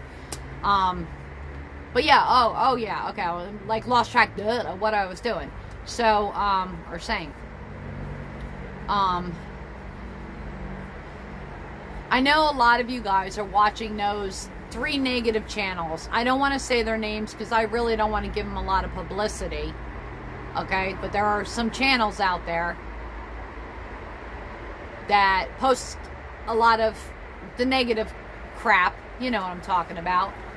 Yes, Monica and Mod there. Okay, cool. And, damn it, I always hate that. Freaking brain farts. Like, where was I going with that? 3 channels posting. Shoot. I don't know why I do that. I'm not getting old. I know I just celebrated a birthday last month. I ain't that old. I'm like middle age here. Damn, I hate when I lose my train of thought. Holy crap. I'm telling you. Shit, now I need another subject. I don't have channel, but do my information there. Okay, cool. Oh, we got to tune into that. Oh, shit. Well, I kind of know where my thought process was going. Oh, yeah, now I remember. God, I'm telling you. Makes me concerned. My father had dementia. I'm telling you. Oh, my Lord have mercy. So, anyway, getting to this. So, these 3 channels would post all this negative stuff, go back and forth, make fun of everybody, yada, yada. I have noticed that there are people in live streamers chat, and I would notice those people following the chat of a live streamer, but then I also see them on the negative channels and they're making fun of them. So they're positive in one of the live streamers, but then they're negative in the other. I don't know if these are copied YouTube channels, you know, like stolen identity. I don't know if somebody created a channel and is pretending to be that person or not, but I have picked up on that in the last week, that I see several people in chat, and they're all for the, you know, for the convoy, this and that, and they're all for whatever live streamer, Oreo's channel, WYSIWYG's channel, and then I'll view, because yes, I do, when I got alerted to these quote-unquote bad channels, I go in and I do watch their videos and stuff. I might have left a couple comments here and there. I was like, you're misinformed or something. It all depends on what they're doing. I don't watch everyone, but I've gone in and I've watched some of them. And I am getting the information. I'm all for, that's their choice to create those channels and air that content. My concern was, did they have permission to even do it? Because there are a lot of live streamers. It says you cannot take my content. You can't share it, whatever, without our permission. So I didn't know if people were aware of that, and if these guys actually have the permission to use their clips, because they're certainly taking clips from every live streamer. So, but, you know, I learned different things. But there are other people that are constantly like writing in the chat. So I'll be watching one of the negative channels and I'll be reading their chat, and I gotta say, some of these people brought up some really good points. Really good points. Yeah, I gotta take my vitamins. You ain't kidding. Right now I'm on Cipro because I got an infection, and it said be careful with the vitamins and this and that, even the sun. So I couldn't even go back to I was filming at the lake the other day. I took my first dose of Cipro, and I had to wait until nighttime to go back because the sun was quite bright. Someone said that happened to me. Many people are working to keep us apart. Trolls, media, and government. It's an easy concentration of people judging and condemnation. I wish we could just respect people and chats. Oh, so agree. So agree.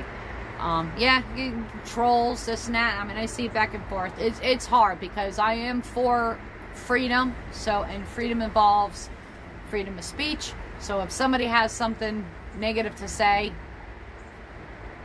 that's their opinion, that's their freedom of speech. If you're going to go in and you're going to like really bully, I mean, I've dealt with bullies before, come on, I mean, most people have. You know, I understand you have all the moderators. I mod on a channel. Actually, I just got modded on another channel. I always had a hard time with deleting someone's comment or putting them in timeout or something like that. A lot of the other mods will jump on it. If it's really disgusting, that needs to go, because we don't know if there's kids watching, teenage. They don't need to see that stuff.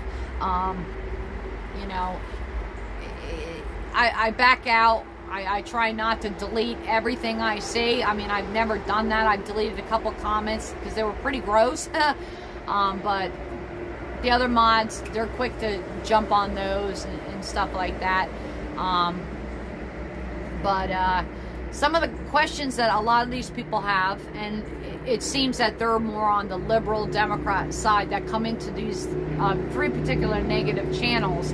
And what I've learned in watching them over time here is that a lot of those people actually were at TPC or AFC or 1776. You know, it seems more from the beginning of the People's Convoy, and they got angry and they got kicked out and they left. And then I'm thinking that these three channels, or at least two of them, were people that actually got kicked out and started their own channels, and it's all negative. So they're basically like these people, they want to take down the convoys, because that's all I gather from it, is they want to take down these convoys, these movements, just bash them. And there's convoys all over Florida, Texas, whatever. That one, I don't know.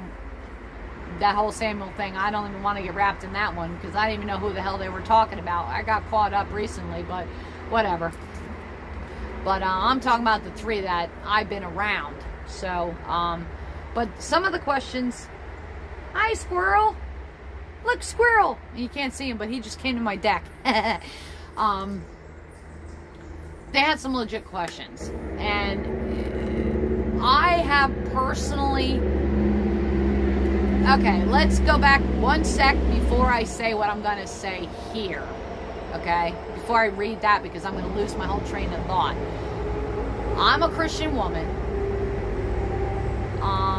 If it says Christian other, so I'm very spiritual and I'm a Christian woman, but I also find myself in like a new age of Christianity. So though I believe in God, I mean, I was baptized Catholic. Later in life, I became a Christian, right? I believe in everybody can have their own religion and this and that. This is one thing that's kind of like, from what I observed in the last several months, I don't see other religions at any of the camps, you know? It's like, if you're going, like from the beginning, TPC, if you're going to invite people in of all religions, all races, all sides, left, right, you name it, I didn't really see a lot of those people coming in. Like, and here's one thing that kind of like, you know, it still irks me. At AFC, I don't know what their religions are. I mean, we have talked about God. But we don't have church. We didn't have church over there. At any time I was there, we didn't have church over there. At TPC, sure, we had a prayer. We, you know, pledge allegiance to the flag. That's cool. I love the pledge. But like with 1776, what bothers me about there is that it seems like it's turning into such a church. And I don't want to say anything like very negative about that, you know. I don't go to churches anymore. The Big P in 2020, I visited churches before, but I'm the type of person where I believe you don't have to worship a statue or a building. God is all around me. I can pray right here, okay? I pray in my car a lot, okay? At night, if I want to talk to God, I can talk to him wherever I'm at, because he is wherever I'm at. I believe in that, okay? But I didn't see this at TPC, but at 1776, what I'm seeing is that they're having like this church thing. But what if there's a Buddhist there, or a Jewish person there, or an Islamic person there, or an atheist there? Like, you're secluding them from this movement that is supposed to be for everyone. So it almost to me feels like you can't come there unless you're Christian and these are the beliefs that you believe. I mean, I understand they had a baptism there. I didn't see that, but I hear about them going to church. Like I said, there's nothing wrong with that. But did they actually go to each individual person that's there and say, I need to know what your religion is, and do you have a problem if we do this? I mean, you know, because if I wasn't a Christian or I didn't believe in God, but I wanted to be involved in that movement, and you're doing all of this church stuff and all these prayers and speeches and everything, that's going to pull me away. If you want to bring people in, you got to start including people of all religions. I mean, I see a couple people of different races there. I have, but not a whole lot. It just seems like a certain group is there. But I mean, if you're going to be all about God, which I mean, I believe in God, but you got to include these other religions. So if you're all there and there's even one person that's uncomfortable, be like, I can't participate in this. Well, they're there. They're giving up their time to be there with your movement. You know, you should at least take them aside and ask them, is there something we can do for you? You know, you guys see my Buddha cat right here? That's my deck is my zen. This is my area. I sit out here all the time, especially on days I don't work. I will sit out here, I drink my coffee, I meditate. You know, I'm not a Buddhist, but that's something I'm very interested in. That's why I say I'm Christian, other, spiritual. I got my Buddha cat right there. You know, we're like, ooh. Okay, I got my laugh and live things right behind me. I mean, I'm all about all kinds. I'll learn about all kinds of stuff. Freedom of religion is part of the Constitution. Exactly. And that's what my point was with this, is that I would have loved to have gone there at any time that I was, regardless what location, and sat down and been able to talk to, as long as it's calm, because I see such hate and bickering, and I see it in other people's live feeds. God forbid, we'll just say a Democrat or a liberal, whatever, one sit down and have a rational conversation with you. You know, they're constantly, you know, like what just happened the other day. 1776 was at a rally, and apparently there was a girl there, I can't remember her name, but purple hair keeps popping out. So she was there, and I heard about this, so I had to go back and view stuff, because I was at work, and two, I was also glued to the Unity tour on the Canada Bridge with the U.S. and Canadians. Wow, that was awesome. I could not get to Buffalo because I had to work. And I was sick with an infection, so I was really struggling. But I was living through that. Frugal Granny, hi honey. Hi, good to see you.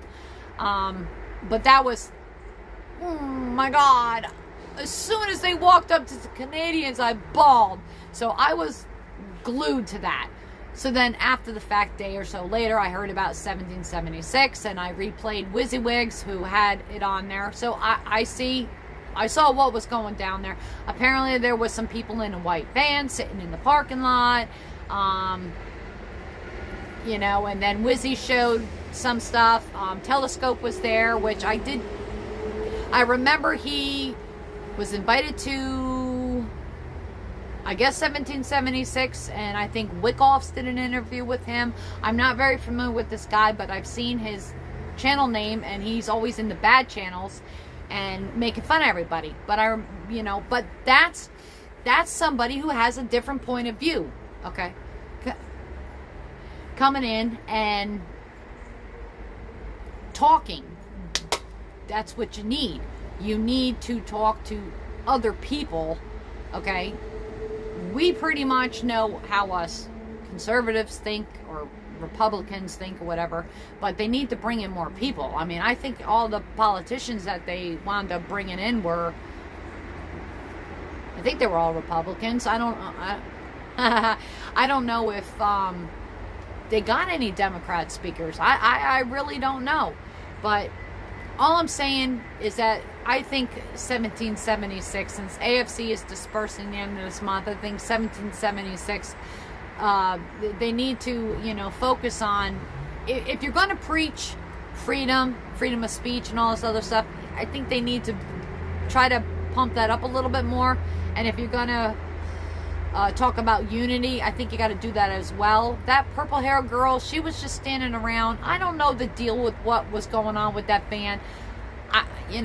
I understand it was there all day, blasting music, whatever. That was kind of a weird thing. I get that, but the left and the right, the left, make an effort to actually see what's going on instead of constantly criticizing everything. And the right, give the left a chance to talk to them. Now, that, from what I saw from that girl, she was trying to talk to, I believe, WYSIWYG, and I know WYSIWYG was trying to talk to her, and it's something about whatever her name is. I'm not tired. Hey, Shell Bean, how you doing? Good to see you too. Thanks for coming in. We're chatting about, if you read the title, it's about this whole movement, convoys and whatnot's been going on for months, and I'm kind of, talking about it. But she kept like yawning, and I see. And then when I noticed her yawning, that made sense with her, I guess, her title. I can't remember what her name was. Alicia, whatever her name was. I'm not tired. But she had this thing where she would yawn.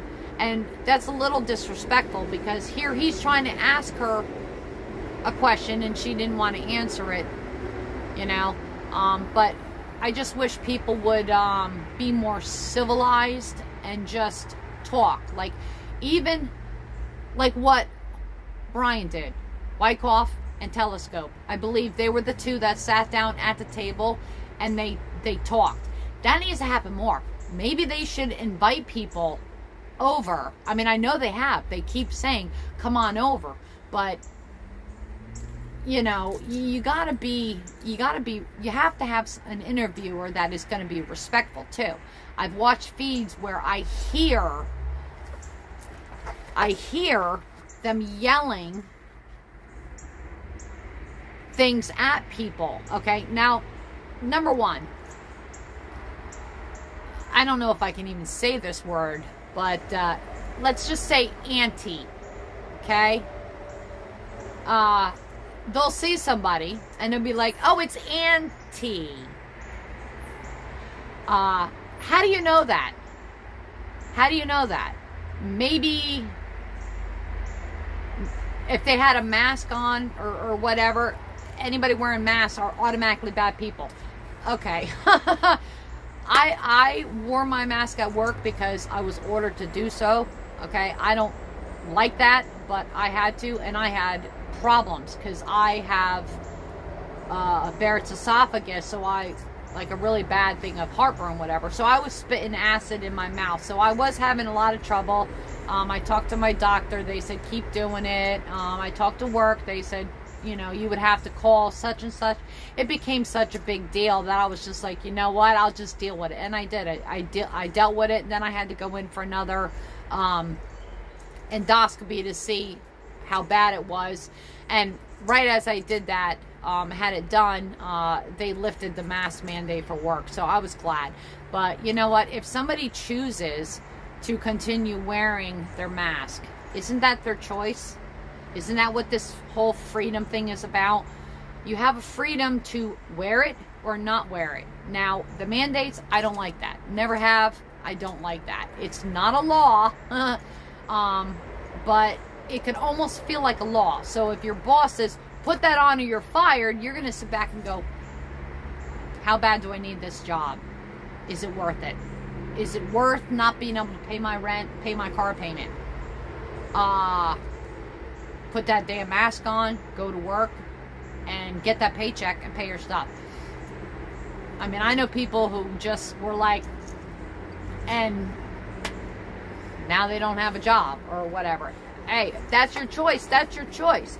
I'm not going to knock somebody for wearing a mask or not. I know people who have health conditions. Like, there was a woman at work, and she came up to the front and she asked for a mask. She goes, do you have any masks? I forgot my mask. Do you have a mask? And the woman behind the counter, she said, oh, honey, you don't have to wear a mask. She goes, oh, no, I have to wear a mask. My husband just got home from having brain surgery. I have to have a mask. And she was fidgety. So I was like, oh, sure, one moment. So she pulled out the box and handed her a mask, and she put it on, and off she went. So that woman wanted to protect herself, to protect her husband, because he just had brain surgery. Okay? So if she didn't say that, we wouldn't have known. She came walking in without the mask, but that's her choice. That's what she wanted to do. Okay? So, and I didn't think to myself, well, that's a liberal for you. No, I didn't think that. I just thought, look, they have to be super, super careful. Any germ, it don't matter if it's this or whatever, it doesn't matter, could get them very, very sick. We still have to wear a mask. Yes, I mean, I go into the doctor's office, I put my mask on. I had, a box case, whatever. They're individual packs of, I think, 10 or 20. I leave one in the car. I don't have a problem, okay? Wearing them, wearing them at work all day, it caused me a problem because of my esophagus issue. I'd be changing them because I'd be spitting up acid. It's, but I dealt with it. I do have a problem with being told what to Tammy, Are you going to watch the January 6th committee? It's on in a couple minutes. If not, why I think everyone should know the two sides to every story. It's the only way to really find out what's going on. Oh, man, Guy. Is it going live? If it's going live, I'm going to have to rewind. But yeah, if anybody I try to watch. I was watching some of it before.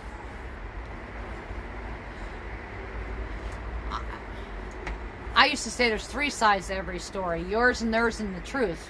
But there's two sides to every story. I mean, the whole J6 thing is just like, I was that close to going, guys. That close to going. And I had several people say, don't. I got a bad feeling. Don't go. Don't go. I'm glad I didn't go, because I was talking to a couple people, and I said, actually I was talking to Nicole, and I said, you know what, Nicole? I said, if I actually did go that day, I said, I would be one of the people who would have been like, oh, the cops are waving us in. I would have been one of those people to walk into the Capitol, because I would have thought it was okay. I wouldn't have been involved in any smashing, any violence whatsoever. No. So, all that video I saw of that, I knew I made the right decision, number one, not going, and number two, I knew that was a setup. I really do. And then I also believe that you had so many pissed off patriots, and that's what I like to say, pissed off patriots, that have just had it. They just had it. But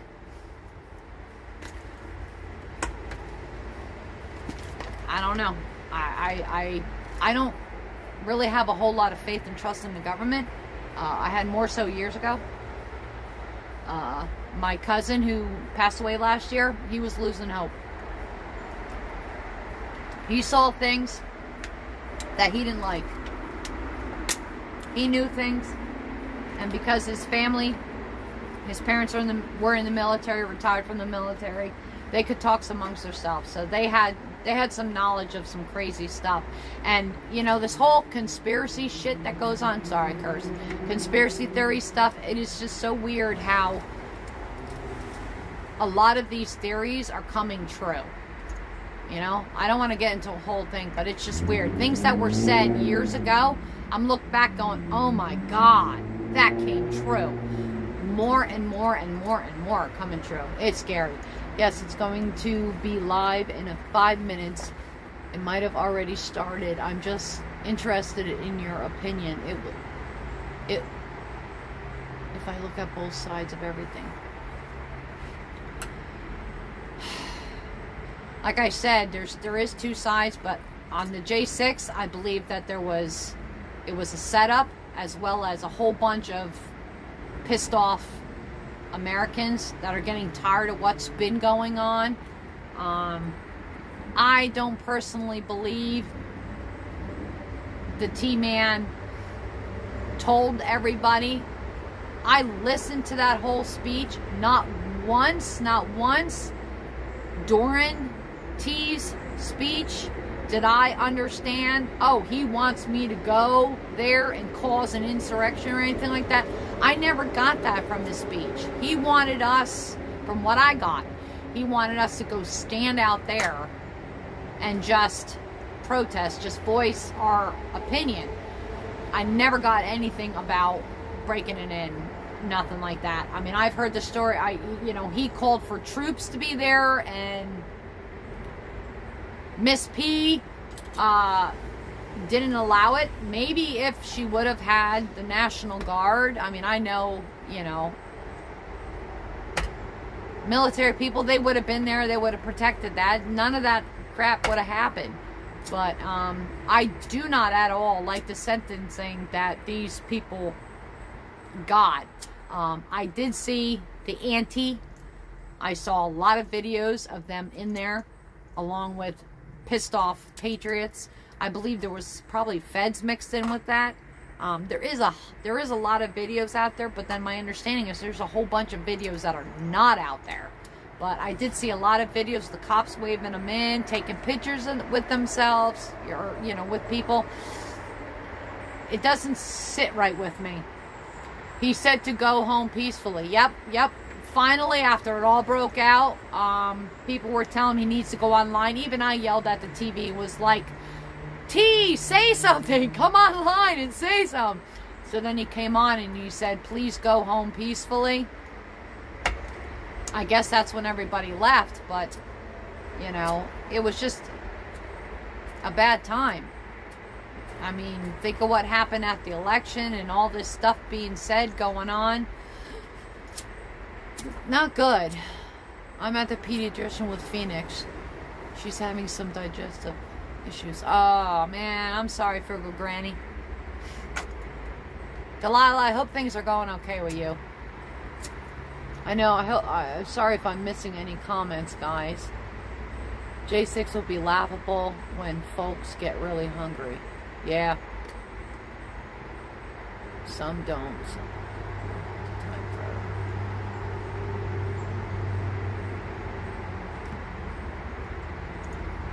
Yeah, all the doctor's offices and whatnot, they all got the masks on and stuff like that. But I don't know. All those people locked up from the J6, you know, I hope the ones that, I mean, it seems to, oh my God, it seems like they were put in a cell and the keys were thrown away, and you know, they need to be I don't know. I find that all of that just so wrong. I mean, I'm still waiting for something to go on with the whole Ashley Babbitt thing, to be honest with you. I mean, I saw footage of that, and I'm thinking, you know, I think they need to focus on that as well. I mean, why isn't that all over the place? Where's the justice? Where's the truth in that? The fact that CBS crew was illegally just in the building last time. That is some crazy crap. Just caught that. Yeah, just seen that. What is with Stephen Colbert's crew going into the Capitol, walking around doing what they did, okay? And now they, what was it, like 7, 8, 9 of them? And they detained a bunch of them? I don't get it. I know they're in trouble, but what the hell is going on, man? You know, and I always thought the Capitol was we the people's capital. Like, you know, I don't know. The way that the government acts, all these congressmen and women act, it's like that's their building and we the people are not allowed to go in. Like, I don't know. I mean, isn't our taxes paying for all this stuff? I don't know. Don't even get me on the whole taxes, man. I'm sick and tired of being taxed to death. Oh my God. I see more things on my pay stub going, you know? I mean, I get a huge chunk of my paycheck being taken out for taxes. I use my discount card and get a discount. For them to tax the discount, on top of that, it's like, oh, why even bother? Why even bother? I don't know. I don't get it. I don't get it. I'll watch the replay, Tam. Gotta go. All right. Have a good one, Delilah. It is totally un-American justice. They had no paperwork to be there. How are they any different? Exactly, Mrs. T. How are they different? And they need to set an example with them and be like, okay, you had all these people. Sure, they may not have smashed out a window, but same thing. They were not allowed in, but yet they said a congressman or so allowed them in. They're walking around, knocking on doors, filming what? A show? Skits? Like Saturday Night Live? Whatever it is they're doing. I mean, no, they need to punish them. They can't just slap them on the wrist and go, oh, sillies. Okay. A congressman may have let them in. Well, guess what? We all saw on film police officers, Capitol Police, allowing people into the Capitol. So you got the police letting those people in. You got a congressman letting Colbert's staff go in. They were harassing Republican representatives. They were supposed to work for us, but it hasn't been that way for a long time. Yeah. That's one of the big things with the People's Convo when that started. Brian Brasi would say that the government works for us. That we need to remind, and this is true today and forever, everybody needs to remind the government that they work for us. Brian would scream it and do his whole routine, but it's true. It's absolutely true. They work for us.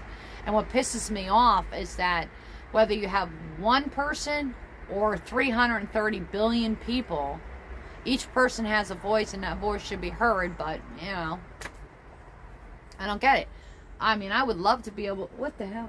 I would love to be able to vote on all different issues. Okay, so we vote, what, once, twice a year, whenever it is, we vote for the preliminaries, the president, this, and that. They'll have board meetings, and we don't know anything that goes on. Next, you know, we hear, oh, this passed, this passed, this passed, this is up, this is up. I would like to have a vote on, okay, let me see here. I'm on a fixed income. You want to raise the gas price? Oh, so it was at $2. Now you want to go $2.50. I vote no. Oh, it's $3. I vote no. $4? Hell no. $5?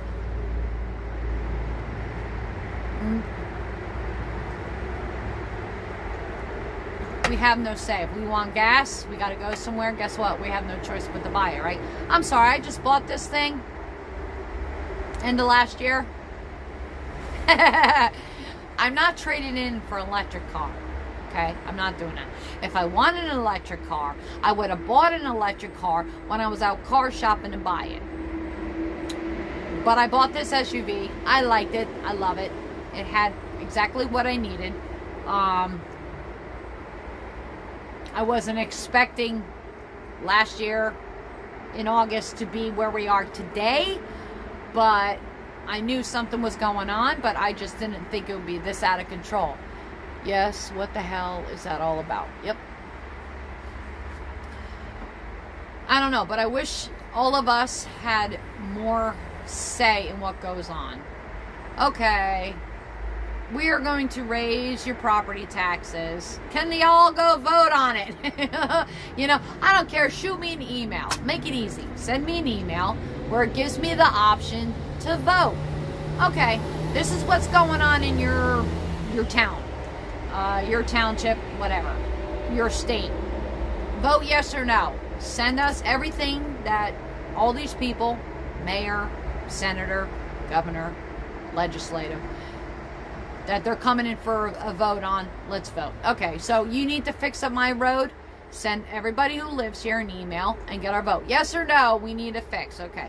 I mean, geez, can't you just involve the American people in these decisions? Like, I am so sick and tired of hearing millions and billions of dollars being sent all over the place when we have all of this going on right here. Oh my God, you gotta be kidding me. I mean, it's nuts. Yeah.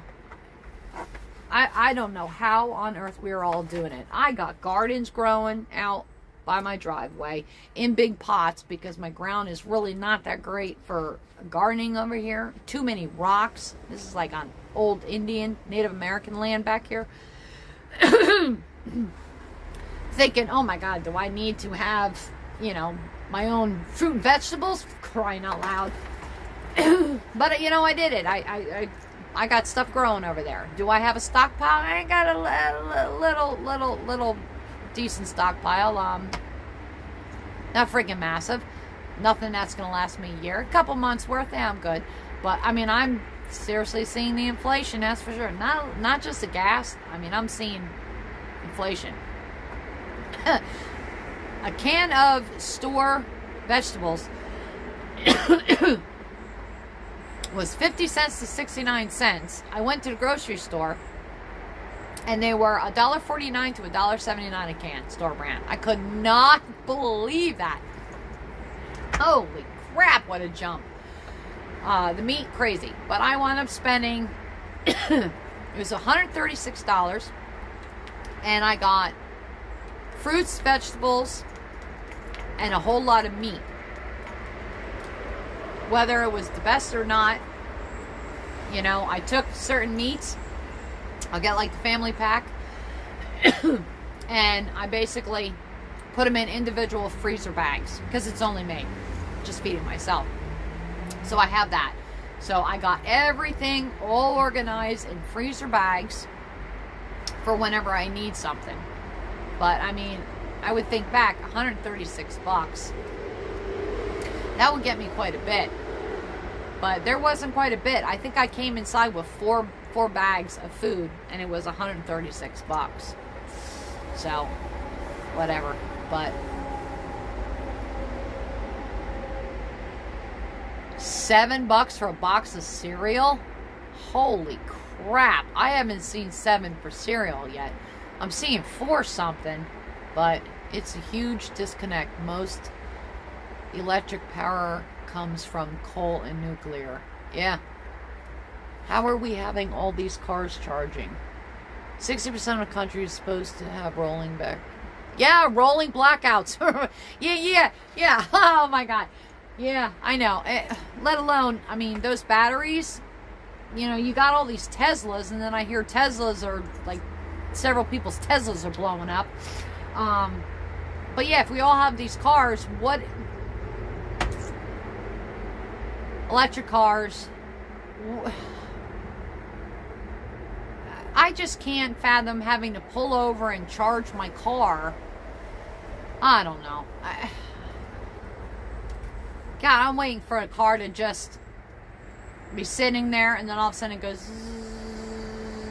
and then it flies. I mean, you know, remember the Jetsons? Yeah. I thought by 2020, guys, we'd all be flying. That there would be highways in the sky. I swear. Really did. Give Musk a little bit longer. I don't know. It's crazy. $7. $7. Yeah, it's creeping up there.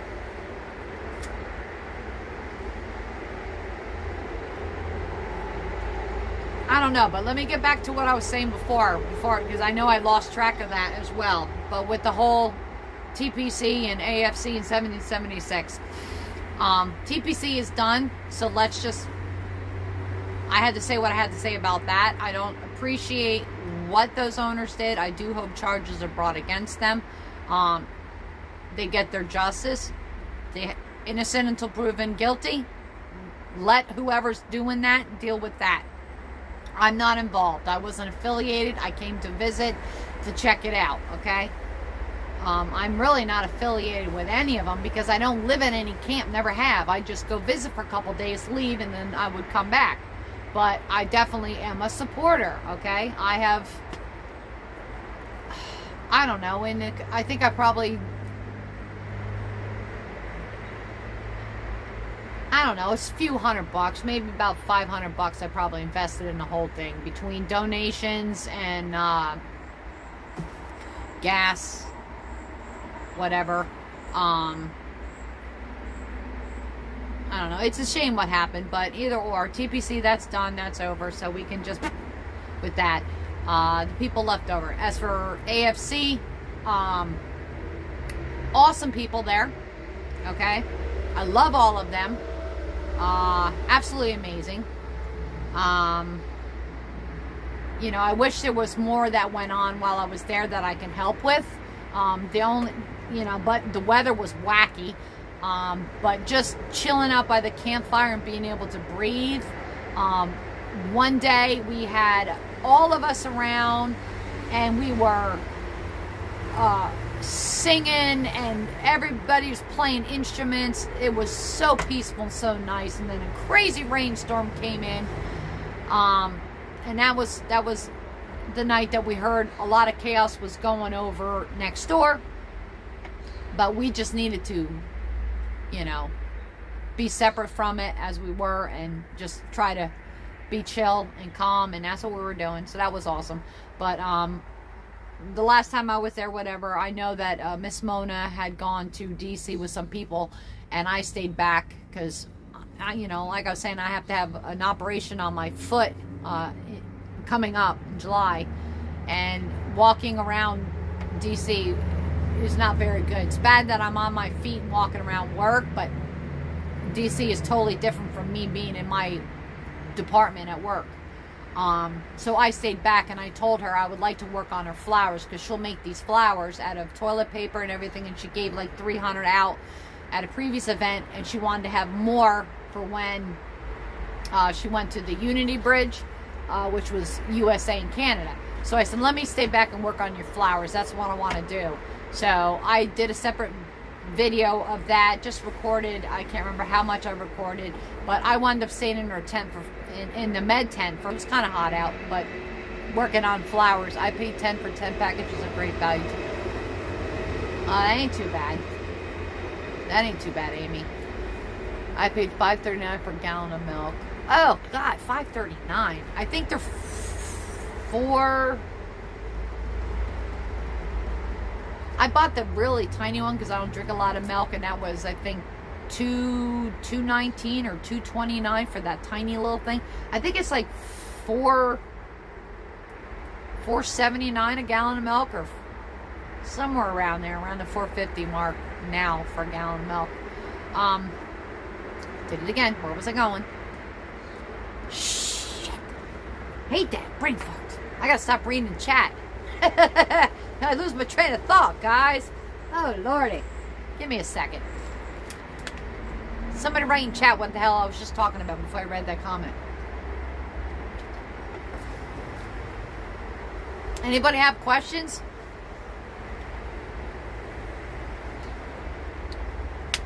I know previously people had questions about drama they heard, rumors they heard. Believe me, I heard anything about it, but I don't like to name names. I told you that. Live streamers, they're public. I can say, or, you know, say their names, but when it comes to, if somebody asks me a question, did so-and-so do that? I'm not going to call that person's name out, no. That's not right to do stuff like that. What the hell was I saying? Damn it.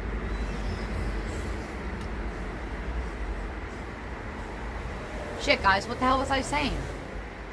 Somebody write it in, or what the hell was I saying? I swear, I'm starting to get worried about myself the older I get. I don't know. Actually, I had a CAT scan because I was worried that I was losing my memory, and they told me, no, it was because of my thyroid disorder. I'm like, but you took the thyroid out. They're like, are you taking your meds? I'm like, yeah. I thought maybe I was going to develop early Alzheimer's, dementia, like my dad, you know. He was only 61 when he got diagnosed. Passed at 69. Ugh. What the hell was I talking about? I know I was talking about AFC. Shoot. I don't know. Maybe it'll come to me. Crap, Tammy, I had a squirrel moment too. Squirrel! Look! Happens all the time. What the hell was I talking about? Shoot. Oh, I don't know. Is any questions anybody has? It's a whole Q&A, and I don't feel like I'm answering questions if anybody has questions. I think I was talking about how good Miss Mona. Miss Mona, love you too, Shell. I'm done with the drama. It was more than I'm used to. Oh, Monica, holy God. Yeah, there was a lot. And to be honest with you, it seemed like most of the drama was brought on by a lot of trolls and, you know, it's still going on, but it seems like some of these other channels are kind of bringing it there. My whole thing, before I forget, Miss Mona, I stayed in the tent for 5 hours and I did a bunch of flowers for her because I wanted to help her. She's such a cool chick. She really, I don't know if you guys know who Miss Mona is. I shared a couple videos of her on my Gem 16 videotaped her. But Mona, she goes by, she has a character, Cousin Jessie, and she has these hats, and she wants to spread such a beautiful message, and she goes around. She's got, she calls it bug tussling. There's a couple videos I shared. I don't know if I can upload them onto YouTube, but you can watch them if you go to Gem, GEM 16, SIXTEEN. She's got like a symbol. And you can watch Miss Mona in action. She's an amazing lady. She really is. I think she's from Wisconsin or something. Missouri or Wisconsin. That's where she's heading back soon.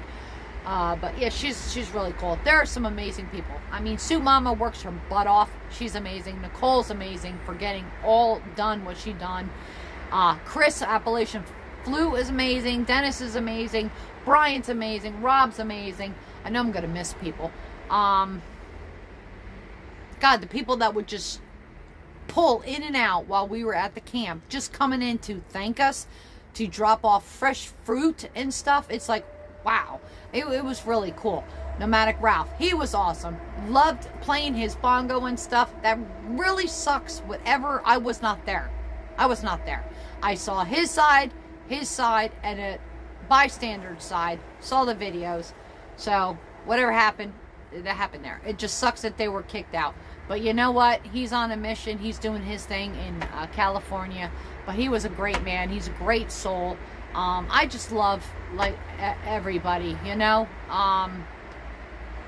Many people I didn't get to know very, very well. You know, at night we took off and we all convoyed and we went and watched Jurassic World. That was so cool. We were sitting around. We didn't have, you know, anything to do, and it just came to the movie theater. We're like, yeah, let's go. I'm in.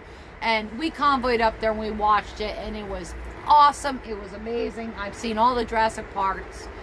Jurassic Parks, so we went and saw that. That was really cool. So we did do that, and then because AFC was that area was going to be done at the end of the month, Nicole had said to me during our meeting that she wanted all of us to take stuff home, and she looked at me and she says, before you leave here, I want you to fill your SUV. And I'm thinking, oh God, more weight going home. If I weigh this thing down anymore, it's going to suck the gas out of it. But I was like, all right. She's like, please take stuff home. We have a lot. We're going to be, you know, I need everybody here to fill up. So I was like, all right. So on Thursday, I said, you know what? Brian's got this awesome pontoon boat, and there was rumors that maybe he'll take us out for a cruise in it. So I was like, you know what, I'm not going to wait till Friday when I'm going home Friday and not know what time I'm going home Friday and not be packed. So on Thursday I went to the truck and I went through it. I couldn't get over how much stuff was donated. I mean, just think, 4 of those massive trailers came in. I mean, people around the world sent donations when this thing started, and it was just unbelievable. I was amazed by what I saw in March and on. So I went through the trailer, and I'm thinking, oh God. She said, go through the trailer and go through the med tent. If there's stuff you need, please take it home, because we got to figure out what we're going to do with this. We're probably going to donate it all over. So I did. I went into the truck, and I saw thousands of, we'll just call them snacks, peanuts, all bags of chips, cookies, all kinds of stuff. And the first thing that came to mind with that amount of stuff was that I have local vets that I support. So I'm thinking, all right, there was like this bag, and it was filled with granola bars. Well, there were several of them.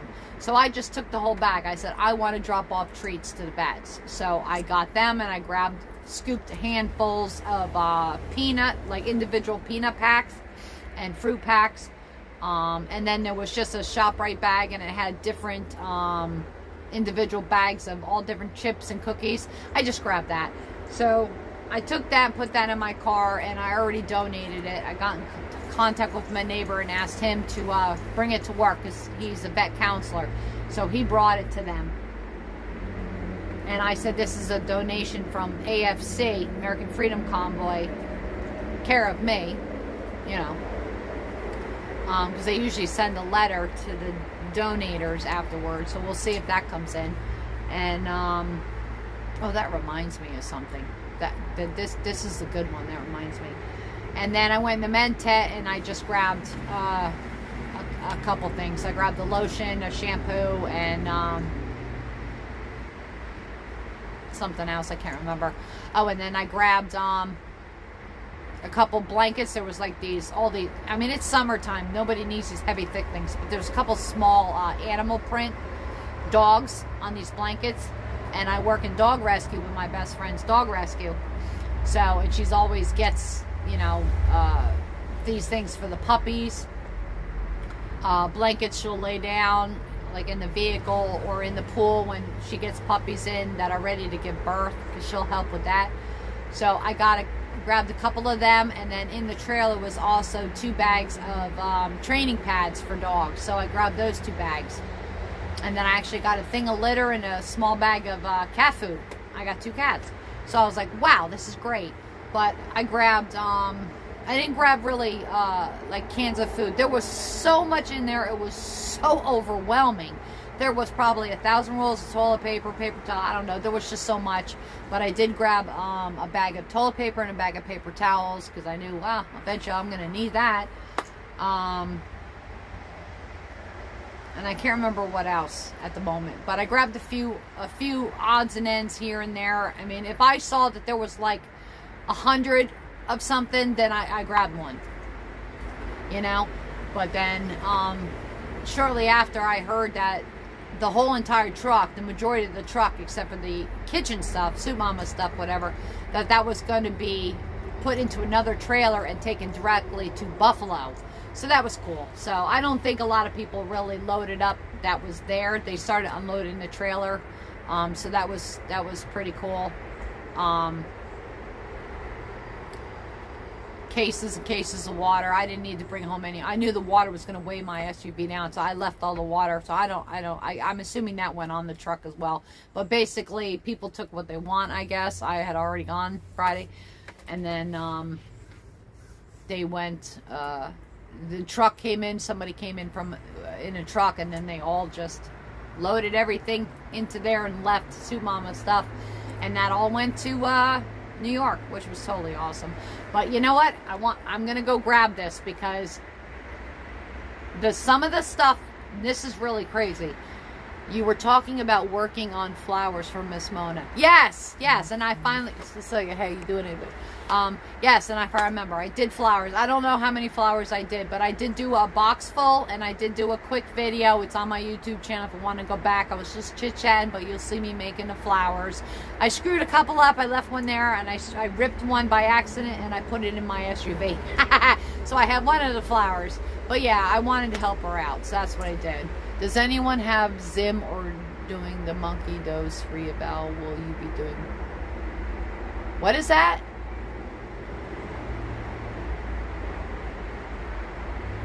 Oh, if the money does revalue. I'm not exactly sure what you mean, Shell. But before I forget, I wanted to do this on camera.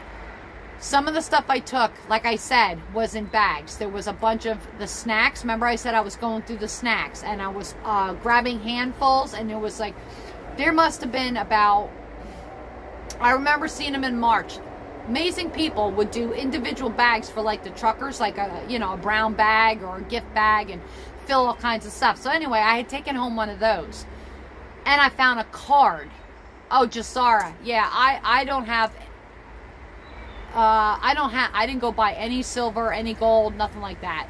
Anything I have is my gold jewelry, my silver, my diamonds, and I have a couple old silver dollars and whatnot from my grandparents. When my pop-up was in World War II, he traveled, so I do have a container filled with coins from around the world when they did travel. I'm not really get into that, I honestly don't have the money to invest in that. I really have to focus down and watch, because I'm going to be out of work 2 months, and I'm already on disability because of you guys, a lot of you know, all my operations, and then now I'm going to have another operation on the foot, so I'm going to be out of work 2 months. I got to really watch. So I'm not sure about the whole Jasara stuff, Nasara, Jasara, whatever. But anyway, I was grabbing a bunch of stuff, and I found a card. So I'm going to open the card live, okay? As I'm unloading everything out, dumping it all out, the snacks that I gave to the vets, there was a card, and it said the People's Convoy. Let me get it, because I want to open it.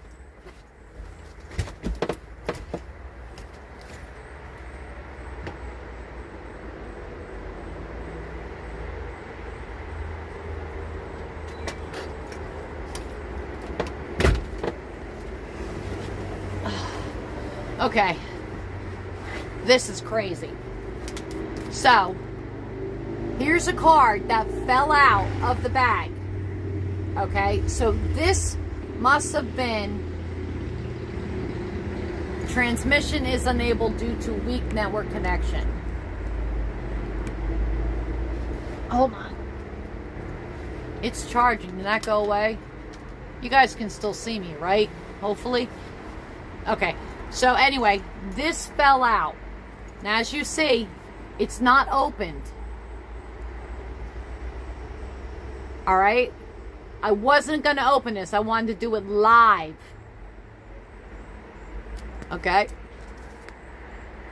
So, I found this.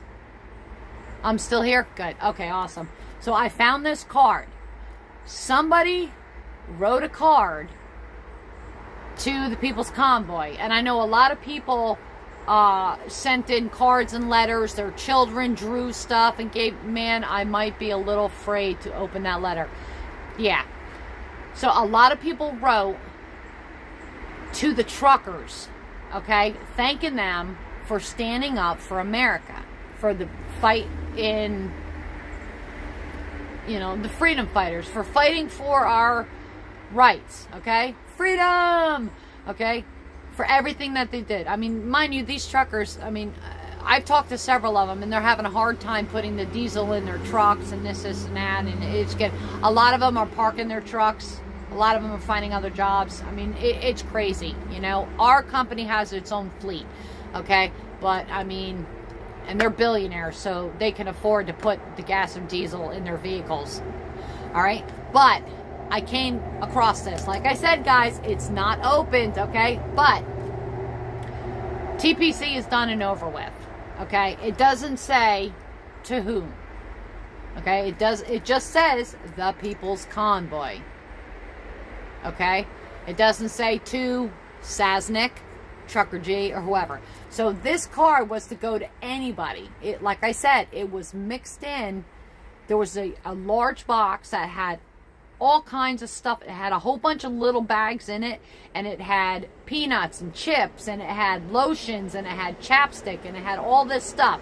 So as I scooped up the snacks and whatnot and threw it in a bag and grabbed one of those little bag whatever, this had to be there. So when I dumped it out, here it is. So Sasnick is pretty cool and first responder. Oh yeah, I like them.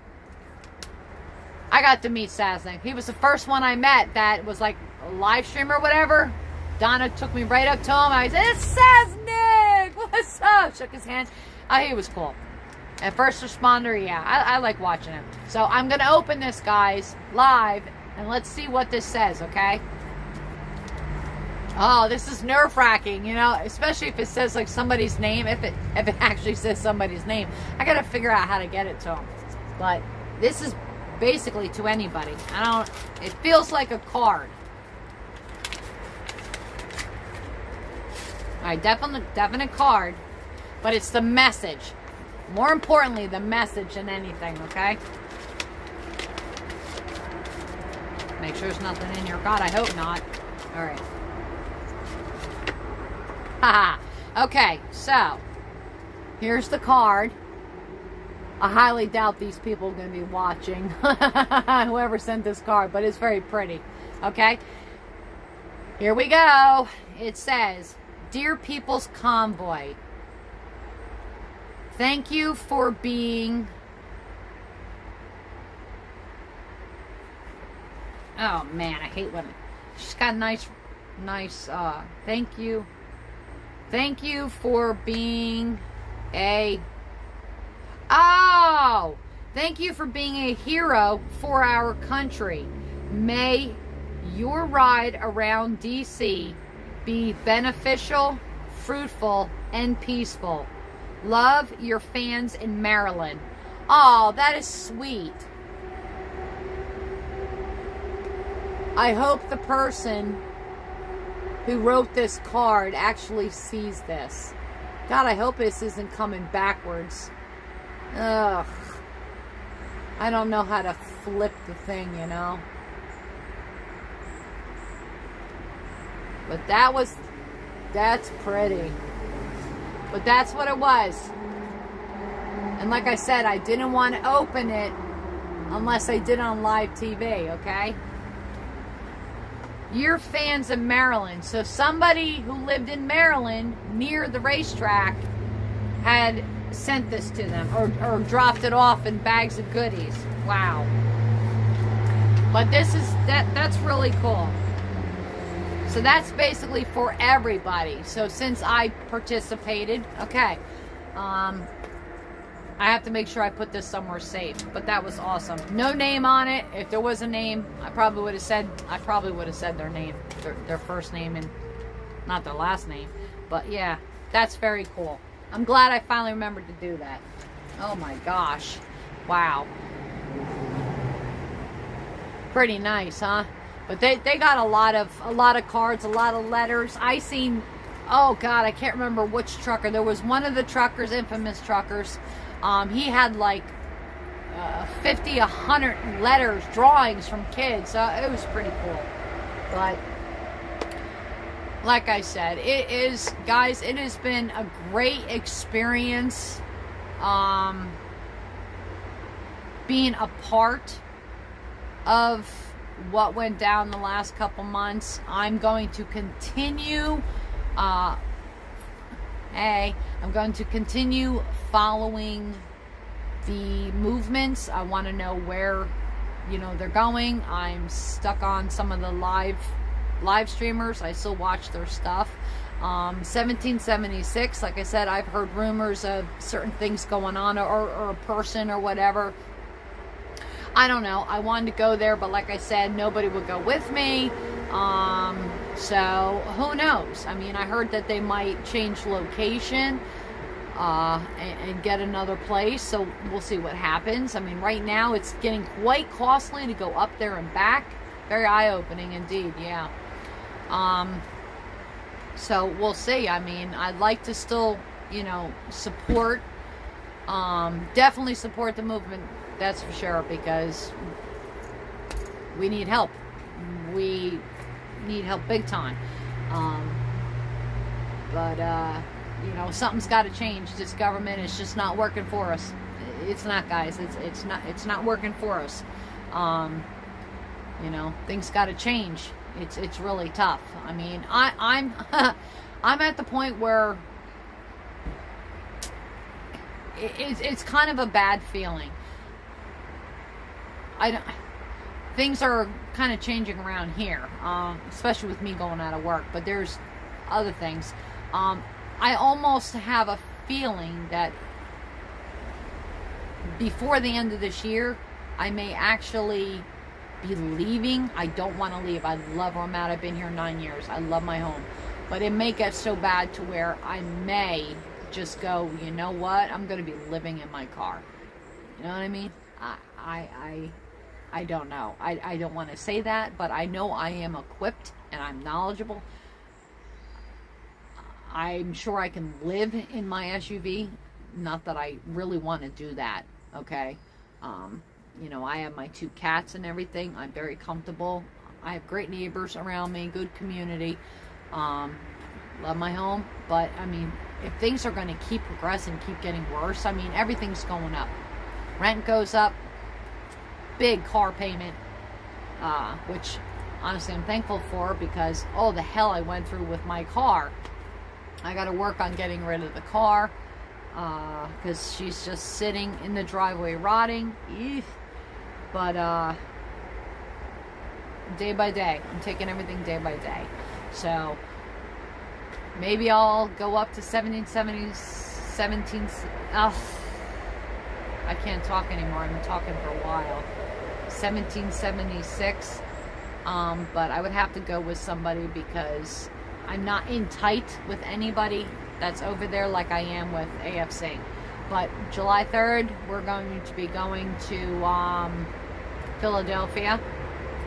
So hopefully that goes really good. I should be running into a lot of people there.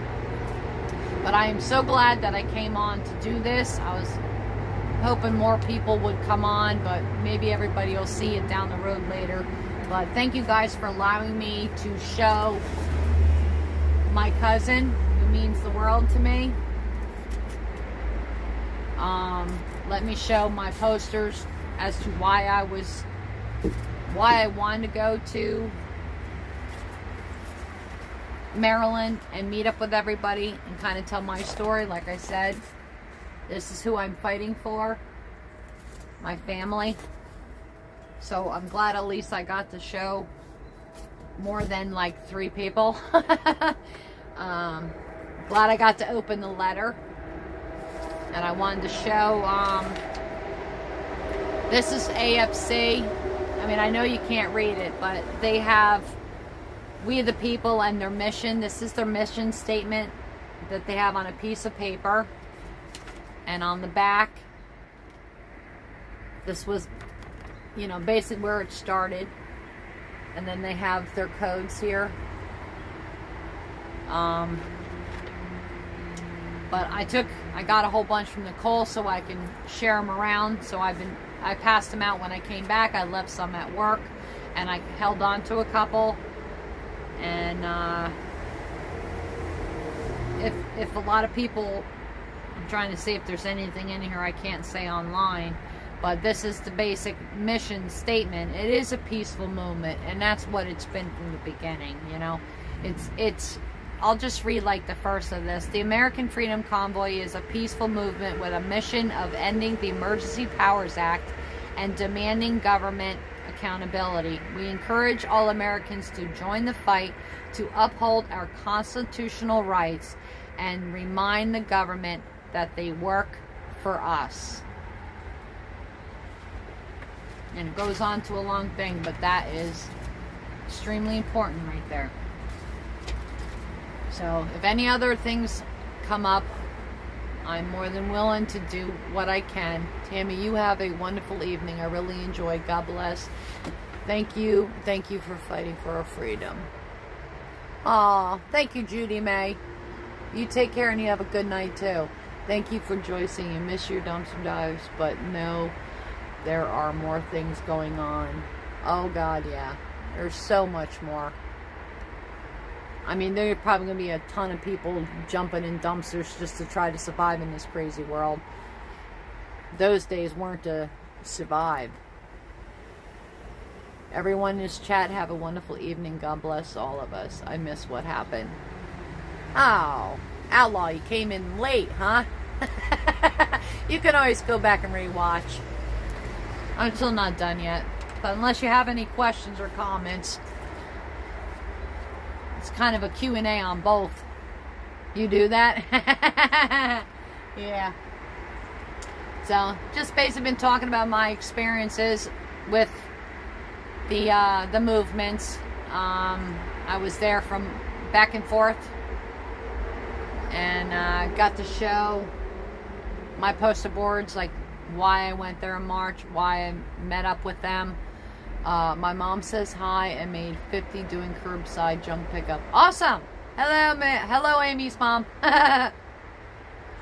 Awesome. But yeah, you might have to go back, Outlaw. You have any questions? But this is just basically, it was a Q&A for the movements, from somebody who went back and forth to them. I was just saying 1776, I was not on their property. I wanted to go, but nobody would go when I was just at AFW a couple weeks ago. But I mean, you know, I would have to go with somebody because I'm not as tight with them as I am with the AFC. But overall, I had a very good experience.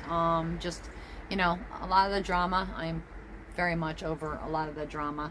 I'll tune into some of the channels that are very negative. Okay, we'll have to check it out. Good.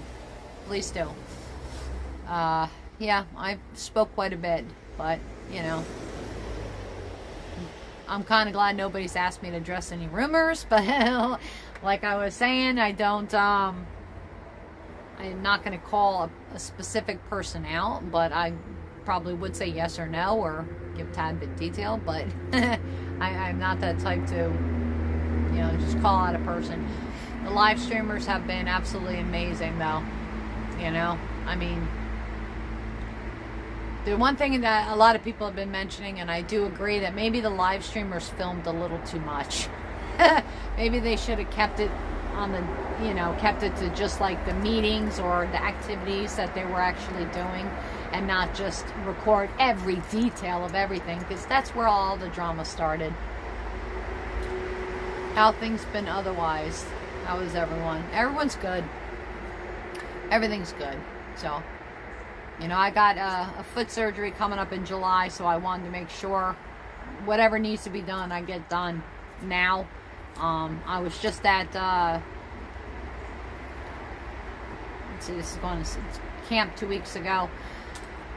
And I thought I was going to go one more time, but that's going to be done. So I'd like to get to the shore at least one time and just lay on the beach for the day and kind of do a little meditation with my little Buddha guy.